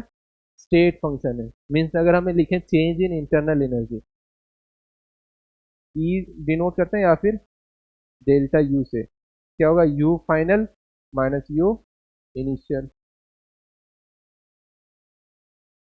ठीक है, समझना क्या होता है internal energy.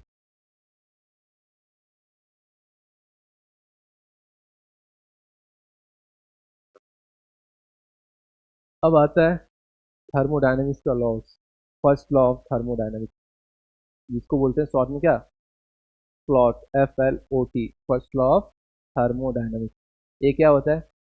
This law is based on laws of conservation of energy and was given by Robert Mayer and Helmholtz.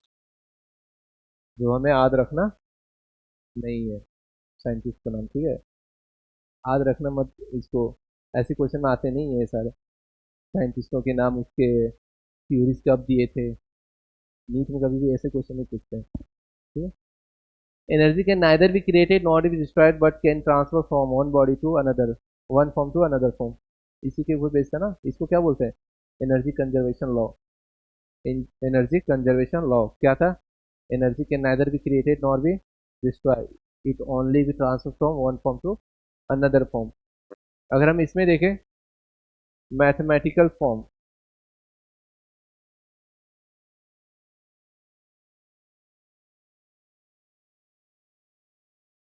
It is written as, क्या होता है, डेल्टा यू। ठीक है, वो इक्वल होगा क्यू प्लस डब्ल्यू का। यानी कोई भी इंटरनल एनर्जी है वो दो तरह से एक्सचेंज कर सकता है सराउंडिंग के साथ। एक तो हीट के थ्रू से, दूसरा वर्क डन।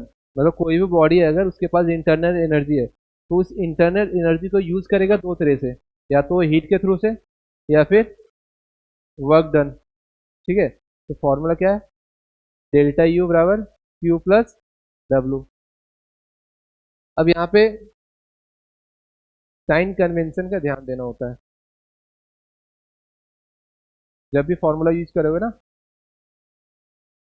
तो साइन कन्वेंशन एक देखना,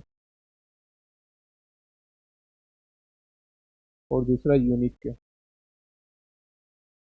क्वेश्चन तो इजी होगा बट तुम्हें गलती करवा देगा, यही दो टर्म्स, एक साइन कन्वेंशन, दूसरा यूनिट। लिख रहे हो क्या कोई? Next, first law of thermodynamics के यूजेस यानी एप्लीकेशन। फर्स्ट क्या है, during isothermal process, isothermal process. हाँ हाँ, आइसोथर्मल प्रोसेस में एक तो टेम्परेचर कांस्टेंट है, टेम्परेचर कांस्टेंट है मीन्स डेल्टा टी क्या होगा, जीरो। दूसरा इंटरनल एनर्जी क्या है, कांस्टेंट है, तो डेल्टा यू क्या हो जाएगा, जीरो। ठीक है, तो अगर हम फर्स्ट लॉ ऑफ थर्मोडायनेमिक्स देखें, तो हम फर्स्ट लॉ ऑफ थर्मोडायनेमिक्स क्या है, डेल्टा यू बराबर Q plus W. Delta U zero है तो क्यू प्लस डब्ल्यू, अगर यहाँ से हमें निकालें क्यू तो क्या होगा, माइनस डब्ल्यू। यही होगा ना, इसका मतलब क्या है,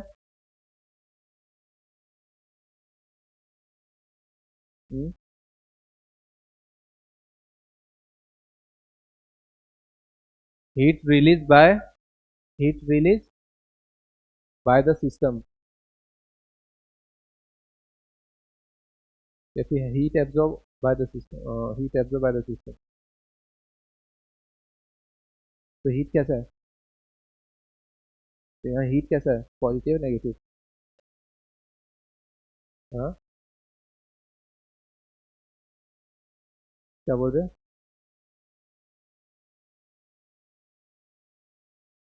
यहाँ से हम दो रिलेशन लिख सकते हैं ना, जैसे एक था ये, दूसरा लिख सकते हैं वर्क डन बराबर माइनस क्यू।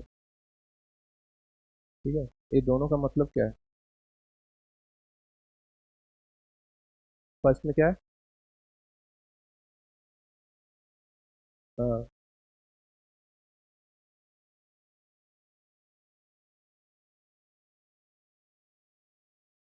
देखो इसका मीनिंग क्या है, heat release, heat release on the system, work done तो पॉजिटिव है ना, हीट तो नेगेटिव है, तो हीट रिलीज होगा ऑन,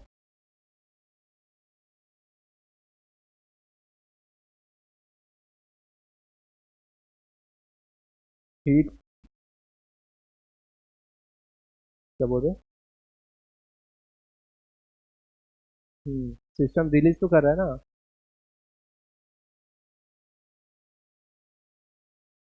हाँ, बाय और ऑन हीट में नहीं दिखते हैं, हीट में ओनली रिलीज और एब्जॉर्ब दिखते हैं, बाय और ऑन किस में दिखते हैं, वर्क डाउन में। ठीक है, तो ऑन लिखो या फिर बाय लिखो, या फिर बाय लिखना ज़्यादा बेहतर होगा।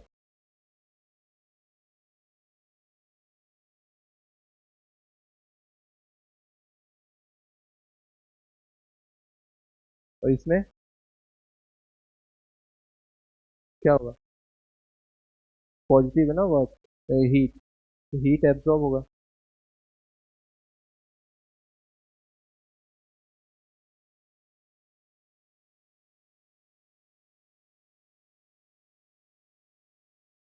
ठीक है,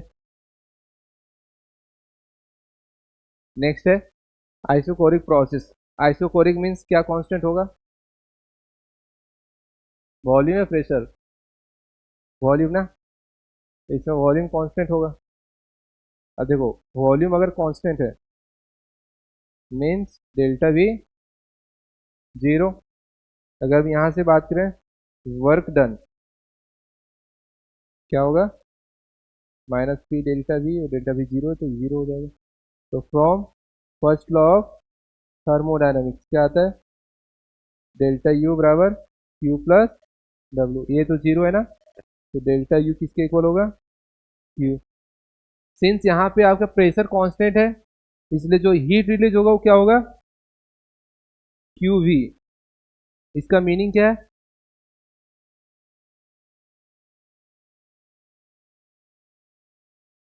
हीट रिलीज, अच्छा हीट एब्जॉर्ब होगा ना इसमें, पॉजिटिव है, हीट एब्जॉर्ब, हाँ at constant volume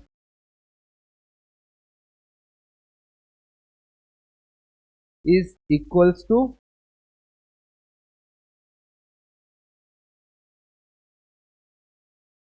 internal energy.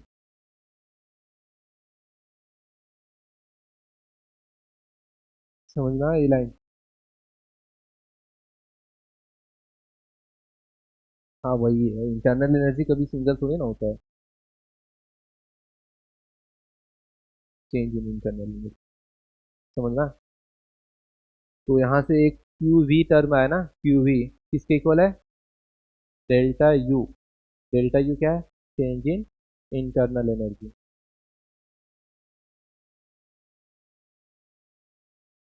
समझ में आया।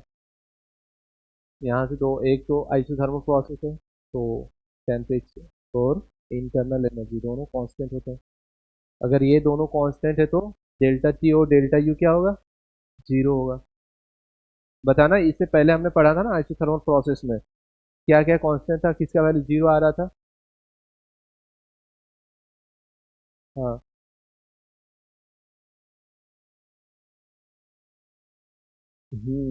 ये सारे इंपॉर्टेंट है तीनों, क्या है, तीनों जीरो है ना, इसका यूज करेंगे क्वेश्चंस में।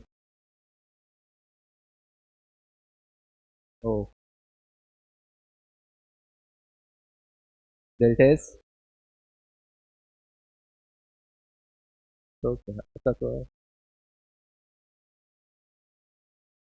आइसोकोरिक प्रोसेस में वॉल्यूम क्या होगा, कांस्टेंट होगा। वॉल्यूम कांस्टेंट तो डेल्टा भी क्या होगा, जीरो होगा। वर्क डन क्या होगा, जीरो होगा। क्यों, क्योंकि इसमें भी आता है डेल्टा भी, डेल्टा भी जीरो है तो work done zero. Work done zero तो फर्स्ट लॉ ऑफ थर्मोडायनेमिक्स से ये फॉर्मूला होता है, डेल्टा यू बराबर क्यू प्लस डब्ल्यू। अब यहाँ से डब्ल्यू जीरो है तो डेल्टा यू क्या हो जाएगा, क्यू वी। वी क्यों लिखे, क्योंकि एट कांस्टेंट वॉल्यूम देख रहे हैं, तो उस टाइम पे जो भी हीट रिलीज होगा या फिर एब्जॉर्ब होगा वो किसके इक्वल होगा, चेंज इन इंटरनल एनर्जी। समझ में आया। नेक्स्ट है during adiabatic process. Means adiabatic means heat का एक्सचेंज नहीं होगा, हीट एक्सचेंज नहीं होगा तो वैल्यू क्या होगा, जीरो। अगर क्यू जीरो है तो from first law of thermodynamics क्या है, डेल्टा यू बराबर क्यू प्लस डब्ल्यू। तो डेल्टा यू किसके इक्वल होगा, वर्क डन का। तो जब भी अगर प्रोसेस क्या हो, एडियाबैटिक हो, तो उसमें जो भी इंटरनल एनर्जी होगा वो किसके इक्वल होगा, उसमें वर्क डन का इक्वल होगा। नेक्स्ट है isobaric process. Isobaric means pressure constant होगा, ठीक है। अगर प्रेशर कांस्टेंट है तो अगर हम देखें वर्क डन का क्या होता है,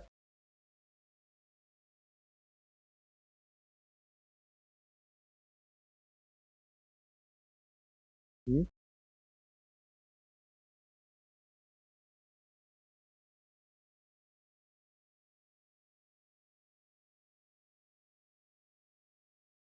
क्या होगा, डेल्टा पी जीरो होगा ना इसमें, ठीक है। अब एक फॉर्मूला आता है इसमें जो कि आगे पढ़ोगे, इंथैल्पी का फॉर्मूला होता है, डेल्टा एच बराबर डेल्टा यू प्लस पी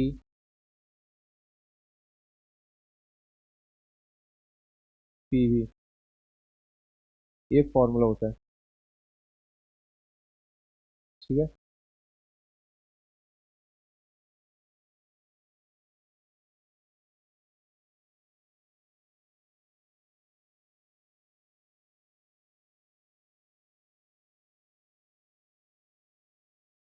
तो delta H equals to delta you.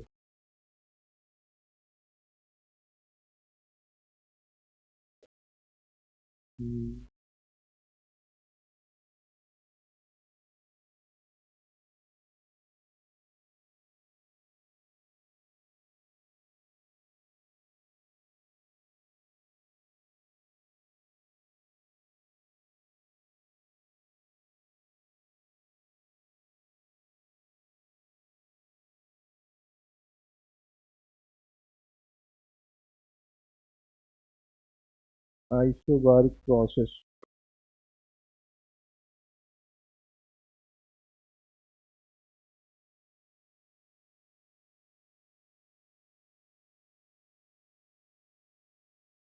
Revise करो, तब तक रिवाइज करो, क्वेश्चन करते हैं कि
हम्म,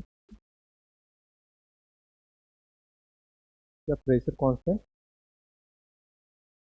कैसे मिले?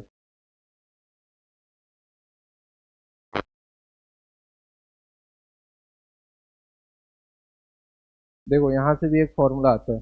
एक तो ये होगा डेल्टा पी जीरो होगा, ठीक है।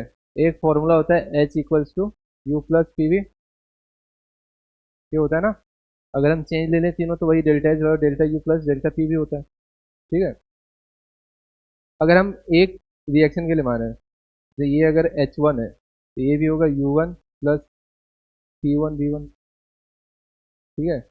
अगर हमें निकाला है सेकेंड स्टेप के लिए H two U two plus P two V two, ठीक है।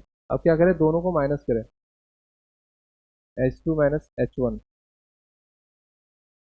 क्या बनेगा, U two minus U one plus,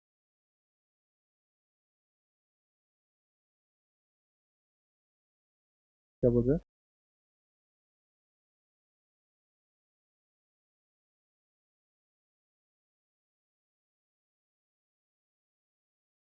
हाँ चेंज नहीं लेते ना, वॉल्यूम चेंज करते हैं।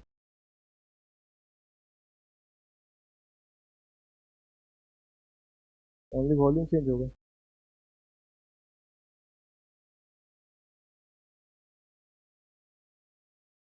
तो ये हो जाएगा,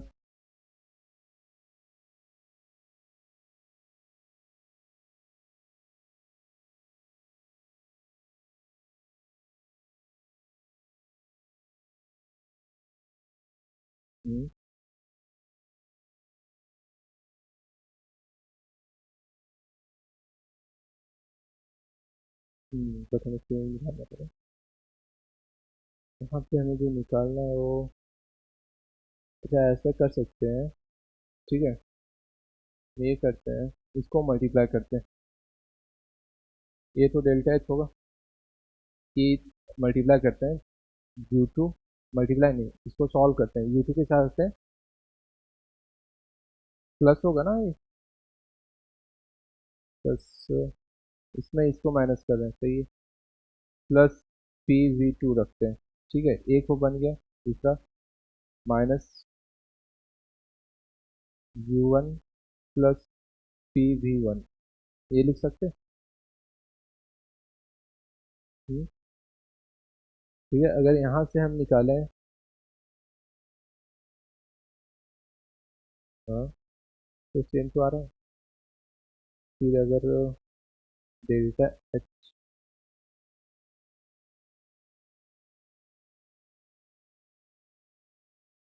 है क्या नोट में,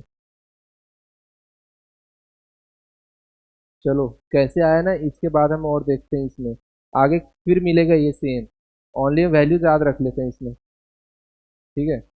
जैसे एक आया ना Q P Q we,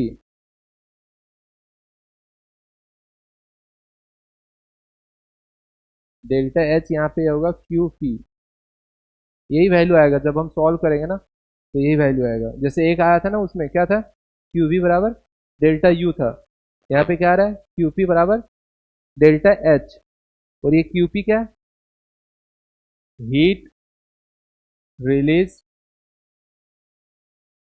at constant pressure is equals to change in enthalpy, ठीक है। तो जब कांस्टेंट वॉल्यूम हो उस टाइम जो हीट रिलीज होता है वो किसके इक्वल होता है, जब वॉल्यूम कांस्टेंट हो उस टाइम जो हीट रिलीज होता है वो किसके इक्वल होता है, इंटरनल एनर्जी का। और जब प्रेशर कांस्टेंट हो उस टाइम जो हीट रिलीज होता है वो किसके इक्वल होता है, change in enthalpy, change in enthalpy, change in enthalpy, क्या हुआ, हाँ समझेंगे आगे।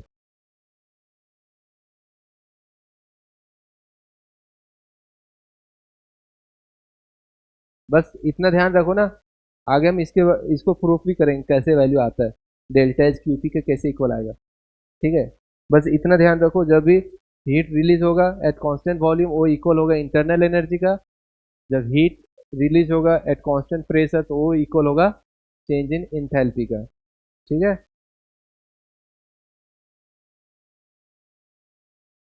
क्या बोले?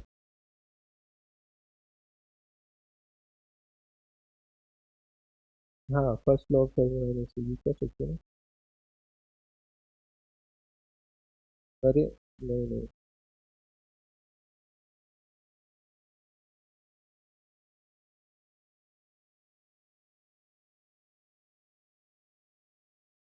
नहीं, गलत है।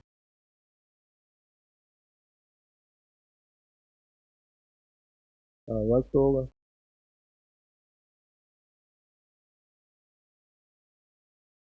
हाँ, वही हीट जो एक्सचेंज होता है ना, वही इंथैल्पी के इक्वल होता है, इंटरनल एनर्जी के इक्वल नहीं होता है।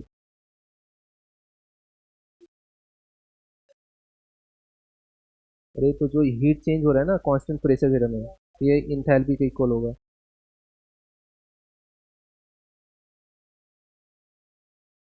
दोनों का। हम्म। हम्म। हम्म। हाँ, वो तो होता है ना, इंटरनल एनर्जी वही तो है, हीट और वर्क का एक्सचेंज। बट जो क्यूपी है वो इक्वल हो किसका होगा? डेल्टा एच का। आइसोबारिक आणि प्रेशर कांस्टेंट होता है।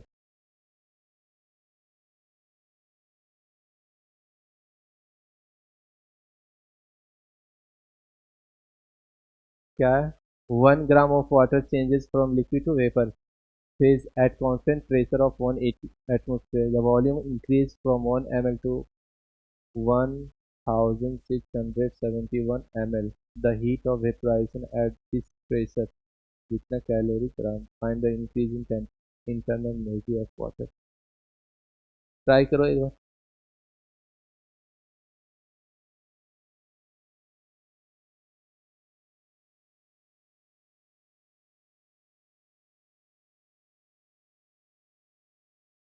ट्राई करो।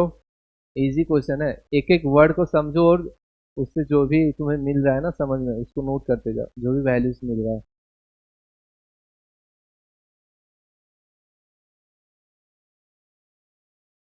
हाँ।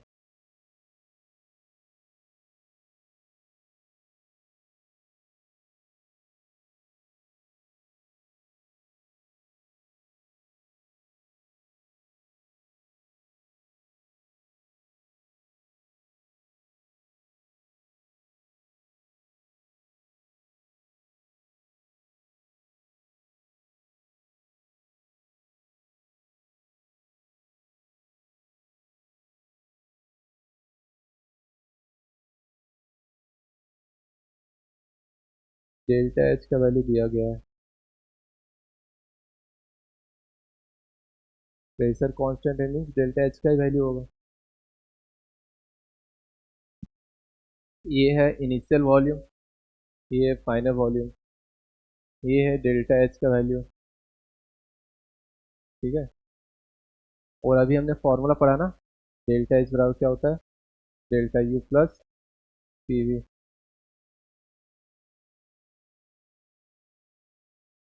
क्या बोल रहे हैं?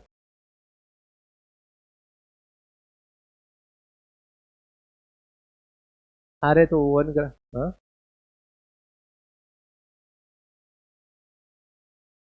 अरे हाँ, डेल्टा पूरे में लगता है, डिपेंड करता है कांस्टेंट कौन सा टर्म है। यहाँ पे प्रेशर है तो प्रेशर को बाहर निकाल दो तो डेल्टा भी बचेगा। ठीक है।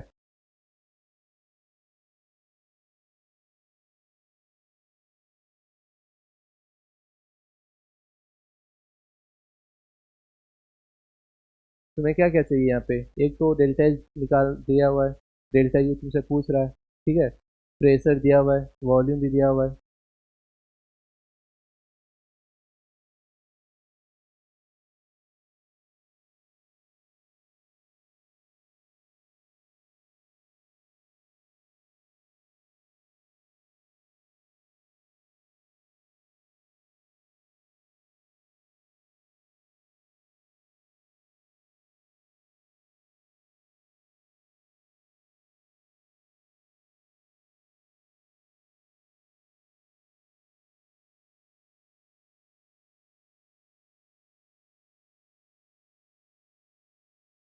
क्या निकाले हो तुम? फोर्थ ऑप्शन में वर्क डन आएगा उतना। फोर्थ ऑप्शन वर्क डन होगा, वर्क डन। हम्म।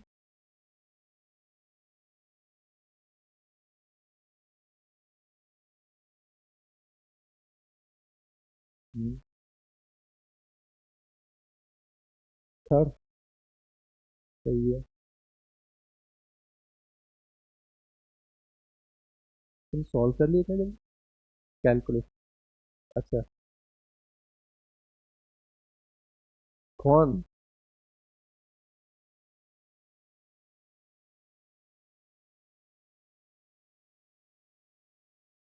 तो दोनों रख लेना चाहिए। मैं तो दोनों रखा था।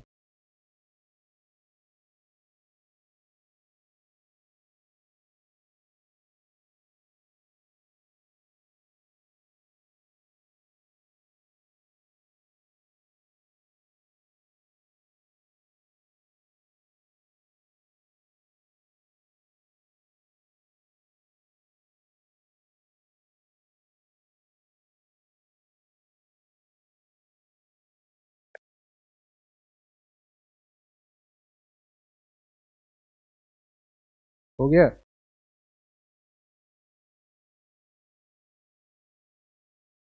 क्या वो नहीं बना?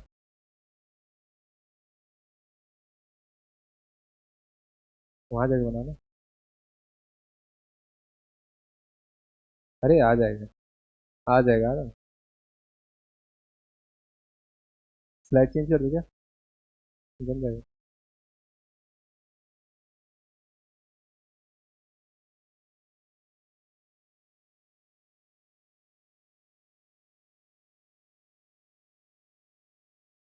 ऐसे। हाँ।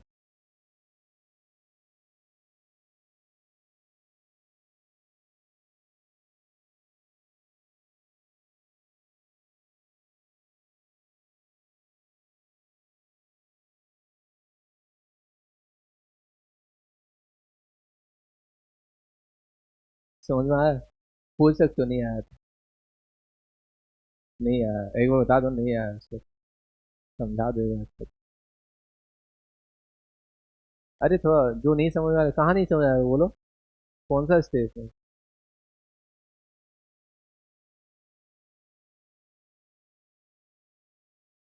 सबसे पहले देखो, प्रेशर कांस्टेंट है। देखो उसे ये नहीं समझ में आ रहा ना कि 540 क्या है, सो इधर इधर। उसे ये नहीं समझ रहा है कि 540 क्या है।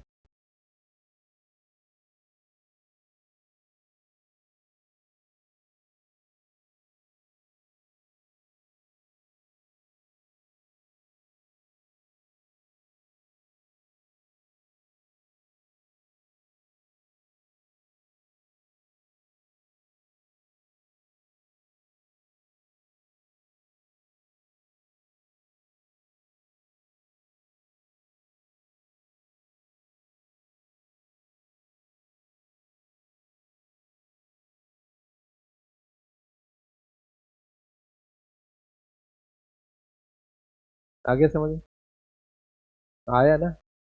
Easy question. इजी था। सबसे पहले ध्यान देना है कि आपका कांस्टेंट कौन सा टर्म है। अगर वॉल्यूम कांस्टेंट होता है तो फिर ये कौन सा वैल्यू होता है? Delta U. वही हम इससे पहले वही पढ़े थे ना।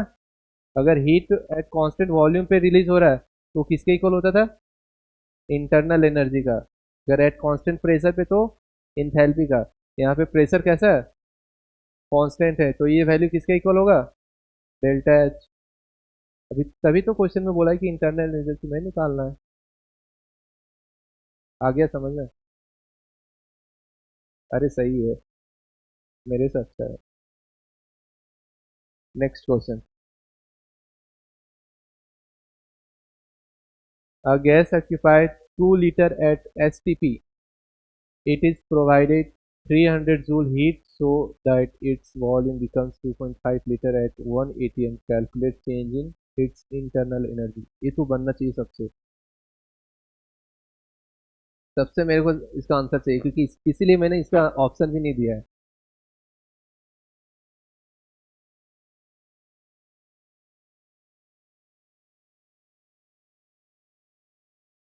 और इसमें जो आंसर चाहिए वो इन जूल में,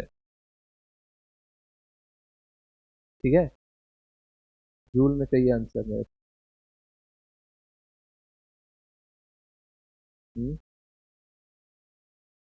हो सकता है, बाकी देख लेते हैं, अगर ऑप्शन आंसर मैच कर रहा मीन्स ऐसे ही उतना ही होगा, क्योंकि इसी टफ नहीं है क्वेश्चन। बस यूनिट में ध्यान देना है अपने को।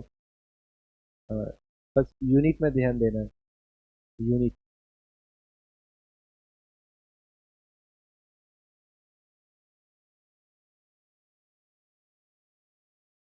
सच में देखा है सॉल्यूशन किए हो ना, ट्रस्ट कर सकते हो उसमें, क्वेश्चन लेवल उतना ज़्यादा नहीं बाकी लोगों से। बाकी तीन दो पांच लोगों से कितना है?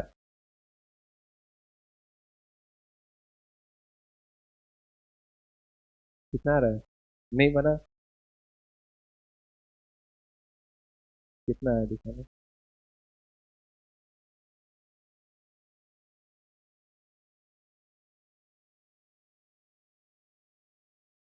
माइनस क्यों होगा?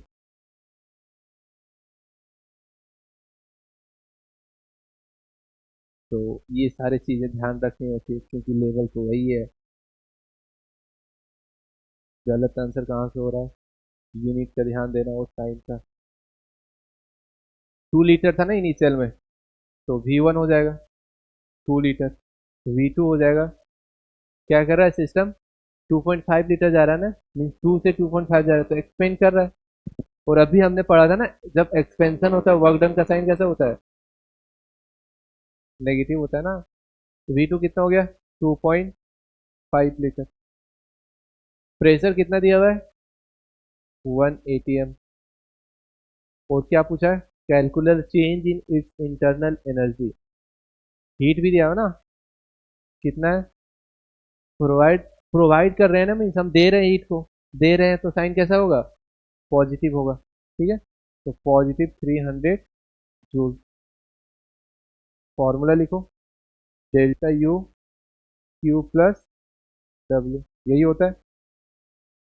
ये निकालना है, हीट दिया हुआ है +300, ये जूल में है। और वर्क डन का फॉर्मूला क्या होता है? -P external into delta we, ठीक है। +300 जूल माइनस P एक्सटर्नल कितना है? 1 atm इंटू डेल्टा वी कितना आएगा? डेल्टा वी क्या होता है? V2 minus V1। 2.5 -2 यानी 0.5, ये लीटर में होगा, 0.5 लीटर। अब यहाँ पे देखो ध्यान देना है, 300 जूल है, ये है 0.5 लीटर एटीएम। देखो यूनिट तो अलग अलग है ना, तो हमें चाहिए कि इसमें जूल में, तो इसको भी क्या करना होगा? जूल में कन्वर्ट करेंगे। तो डेल्टा यू हो जाएगा +300 जूल -0.5 इंटू 1 लीटर एटीएम बराबर 101.3 जूल। सॉल्व करो इसे, +300 जूल माइनस, ये कितना आएगा?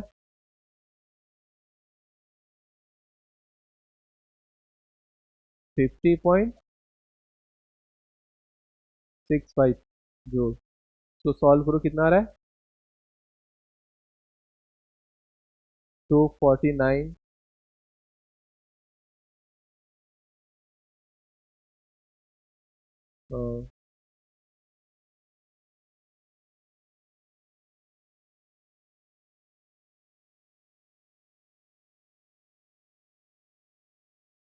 0.35।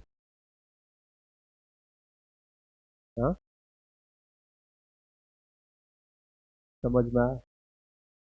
तो हमें देखो, एक तो यहाँ पे साइन देखना था हीट का, दूसरा यूनिट देखना था, ठीक है।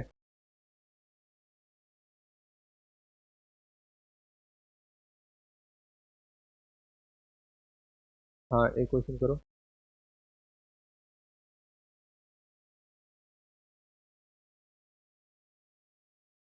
A sample of gas present in a cylinder fitted with a frictionless piston expand against a constant pressure of 1 atm from a volume 2 liter to 12 liter. During the process, it absorbs 600 joule of heat from the surrounding. Calculate the change in internal energy of the system. एक चीज देखना, जब भी तुम्हें मिले ना ऐसा expand against the constant pressure, हाँ लिखने तो दो इन्हें। हो सकता है, देखना होगा।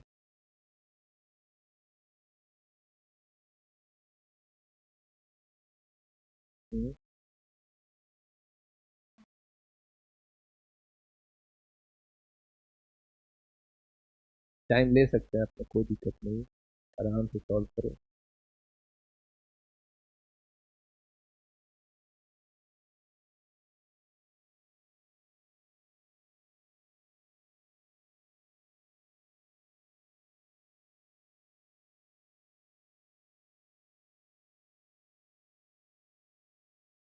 उतने से ज़्यादा कोई फर्क नहीं पड़ने वाला। ठीक है ठीक। अपन मैथ्स वाले स्टूडेंट नहीं ना है, तो वो भी जानता है कि इन लोग भी वही कर रहे हैं, अप्रॉक्स लेके सॉल्व करते हैं। हाँ। हाँ, जनरली नहीं मिलता है, बट जेई का अगर होते ना तो। हाँ,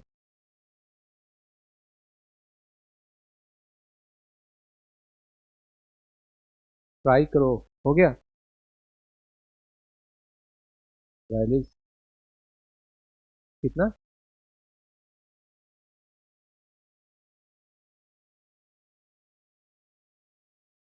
बाकी और तीन लोग, सबका वही आ रहा है। हाँ।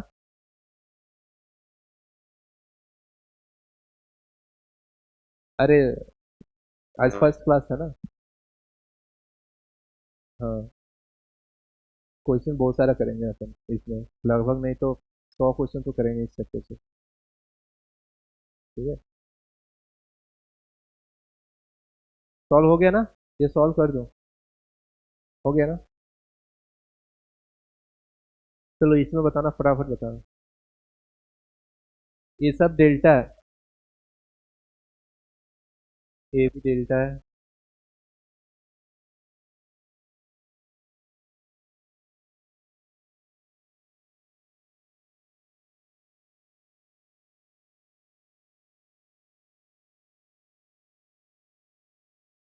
हाँ।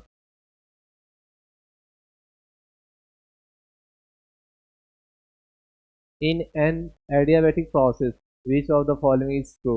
एडियाबैटिक प्रोसेस सबसे पहले समझो क्या है।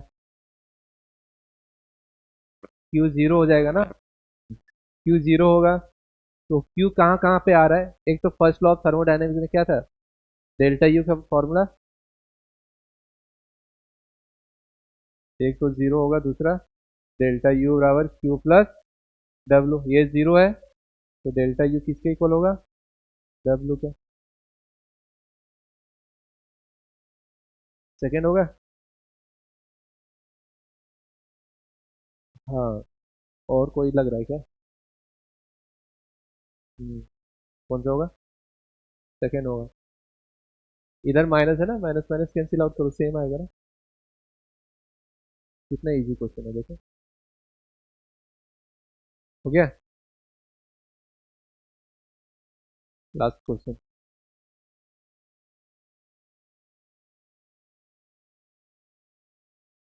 सारा डेल्टा है, इस टाइप का जहां भी सिंबल मिले ना, मतलब डेल्टा ही है।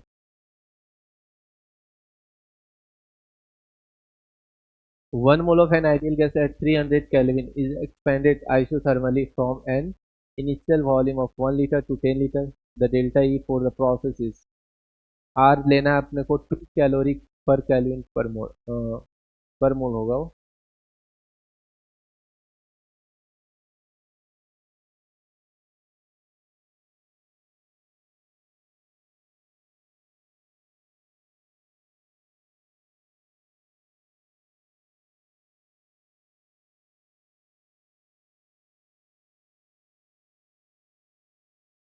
क्या हुआ?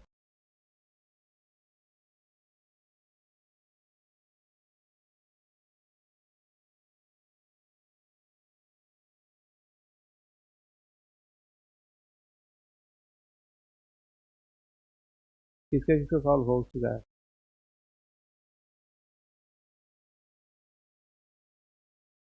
अगर दिमाग लगा रहे हो तो सही से लगाओ, क्योंकि क्वेश्चन कभी कभी ट्रिकी भी होते हैं। देखते हुए आंसर आ गए। जीरो कितने लोग हो गए? तीन। और बाकी चार लोग? जीरो। जीरो होगा। अरे आइसोथर्मल बोल रहा है क्वेश्चन में। तो चेंज कितना होगा एनर्जी का ये सारे नीट में ही आता है ऐसे। ठीक है। आंसर कौन सा होगा? जीरो होगा। सॉल्व ही नहीं करना है ना। आइसोथर्मल दिखा तो आइसोथर्मल में क्या होता है? डेल्टा यू जीरो होगा, डेल्टा एस जीरो होगा, और डेल्टा टी जीरो होगा। तीन टर्म जीरो होते हैं, जहां भी आइसोथर्मल मिला तो जीरो। समझ में आया? तो टाइम है ना? खत्म।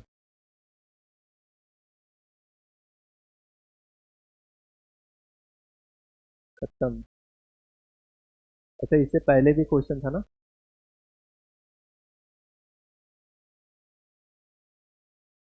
हाँ, नहीं था। हाँ, एक क्वेश्चन।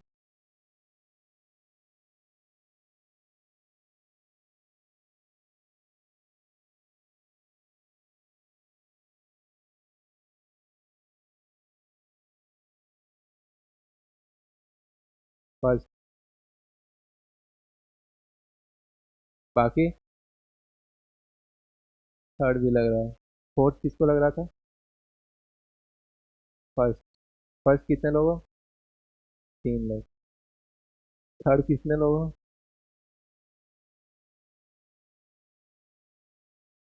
मतलब ऑप्शन फोर्थ होगा। करेक्ट भी है फोर्थ। अरे, साइक्लिक में जितने भी स्टेट फंक्शन है सबका चेंज जीरो होगा। अब डेल्टा यू जीरो होता है उसमें ना।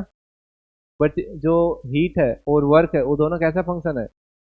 पाथ फंक्शन है। ठीक है। तो देखो, फर्स्ट लॉ ऑफ थर्मोडायनेमिक्स क्या बोलता है?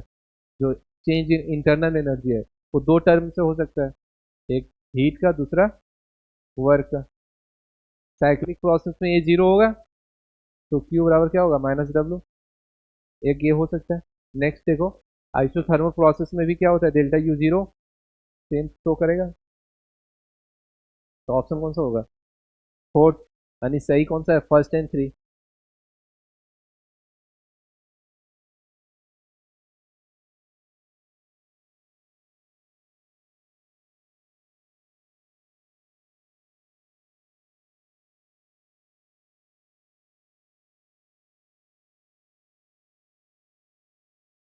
अब इसका बताना। ये क्वेश्चन हुआ था क्या? नहीं हुआ था ना? नहीं, इसको स्किप किए थे हमने। हाँ।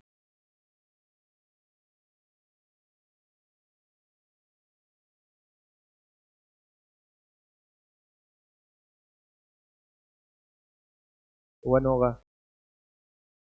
तो कैलोरीज है ना, तो जूल में कन्वर्ट करोगे उसको। तो कितने से मल्टीप्लाई करोगे? 4.2।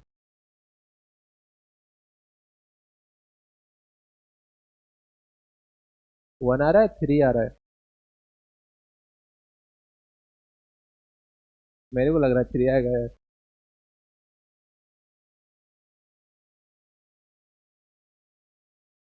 ये तो जीरो होगा। क्यू बराबर माइनस डब्ल्यू। वर्क डन पूछा है, तो माइनस क्यू। माइनस क्यू कितना है? 100 है ना कैलोरीज में। तो जूल में कन्वर्ट करने के लिए क्या करना होगा? हाँ? 1 जूल बराबर कितना होता है? 4.2 कैलोरी। तो 1 कैलोरी 1/4.2, इतना से मल्टीप्लाई करते हैं। 1/4.2 जूल। कितना आएगा? कैम हो गया ना? कितना आएगा? सॉल्व करो। मैथ्स। एक तो जीरो एक ऊपर भेजो, आएगा 1000 माइनस में बाय 42।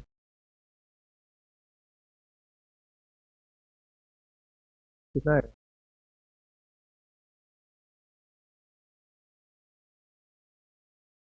ए, मोबाइल से यूज कर रहे हो तुम्हारा तो मैथ अच्छा है। हाँ,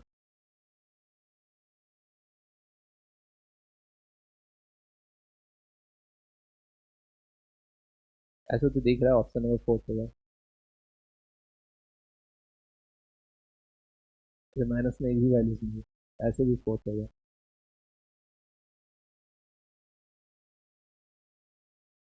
एक मिनट, गैस एक्सपेंड कर रहा है ना? एक्सपेंड कर रहा है मीन्स उसमें वर्क डन हो रहा है बाय द सिस्टम। सही है, नेगेटिव नहीं आएगा, ऑप्शन हो जाएगा 4। सिंपल से लगाओ ना, जब वैल्यूज ही नेगेटिव आ रहा है, पॉजिटिव वैल्यू सारा दिया हुआ है। हाँ, हो गया क्या टाइम? आज कहाँ तक हुआ? एक तो थ्योरी पोर्शन इतना ही था, थ्योरी अब तो खत्म होने वाला है। अब स्टार्ट होगा फॉर्मूलेस और न्यूमेरिकल। हाँ, Poisson ratio, CP by CV. अरे यही सब बोलो ना, ओनली फॉर्मूलेस पार्ट है अब। थ्योरी पार्ट वही था, सिस्टम सराउंडिंग, फिर एक्सटेंसिव प्रॉपर्टी, इंटेंसिव प्रॉपर्टीज। बता सकते हो क्या होता है एक्सटेंसिव प्रॉपर्टी, क्या होता है?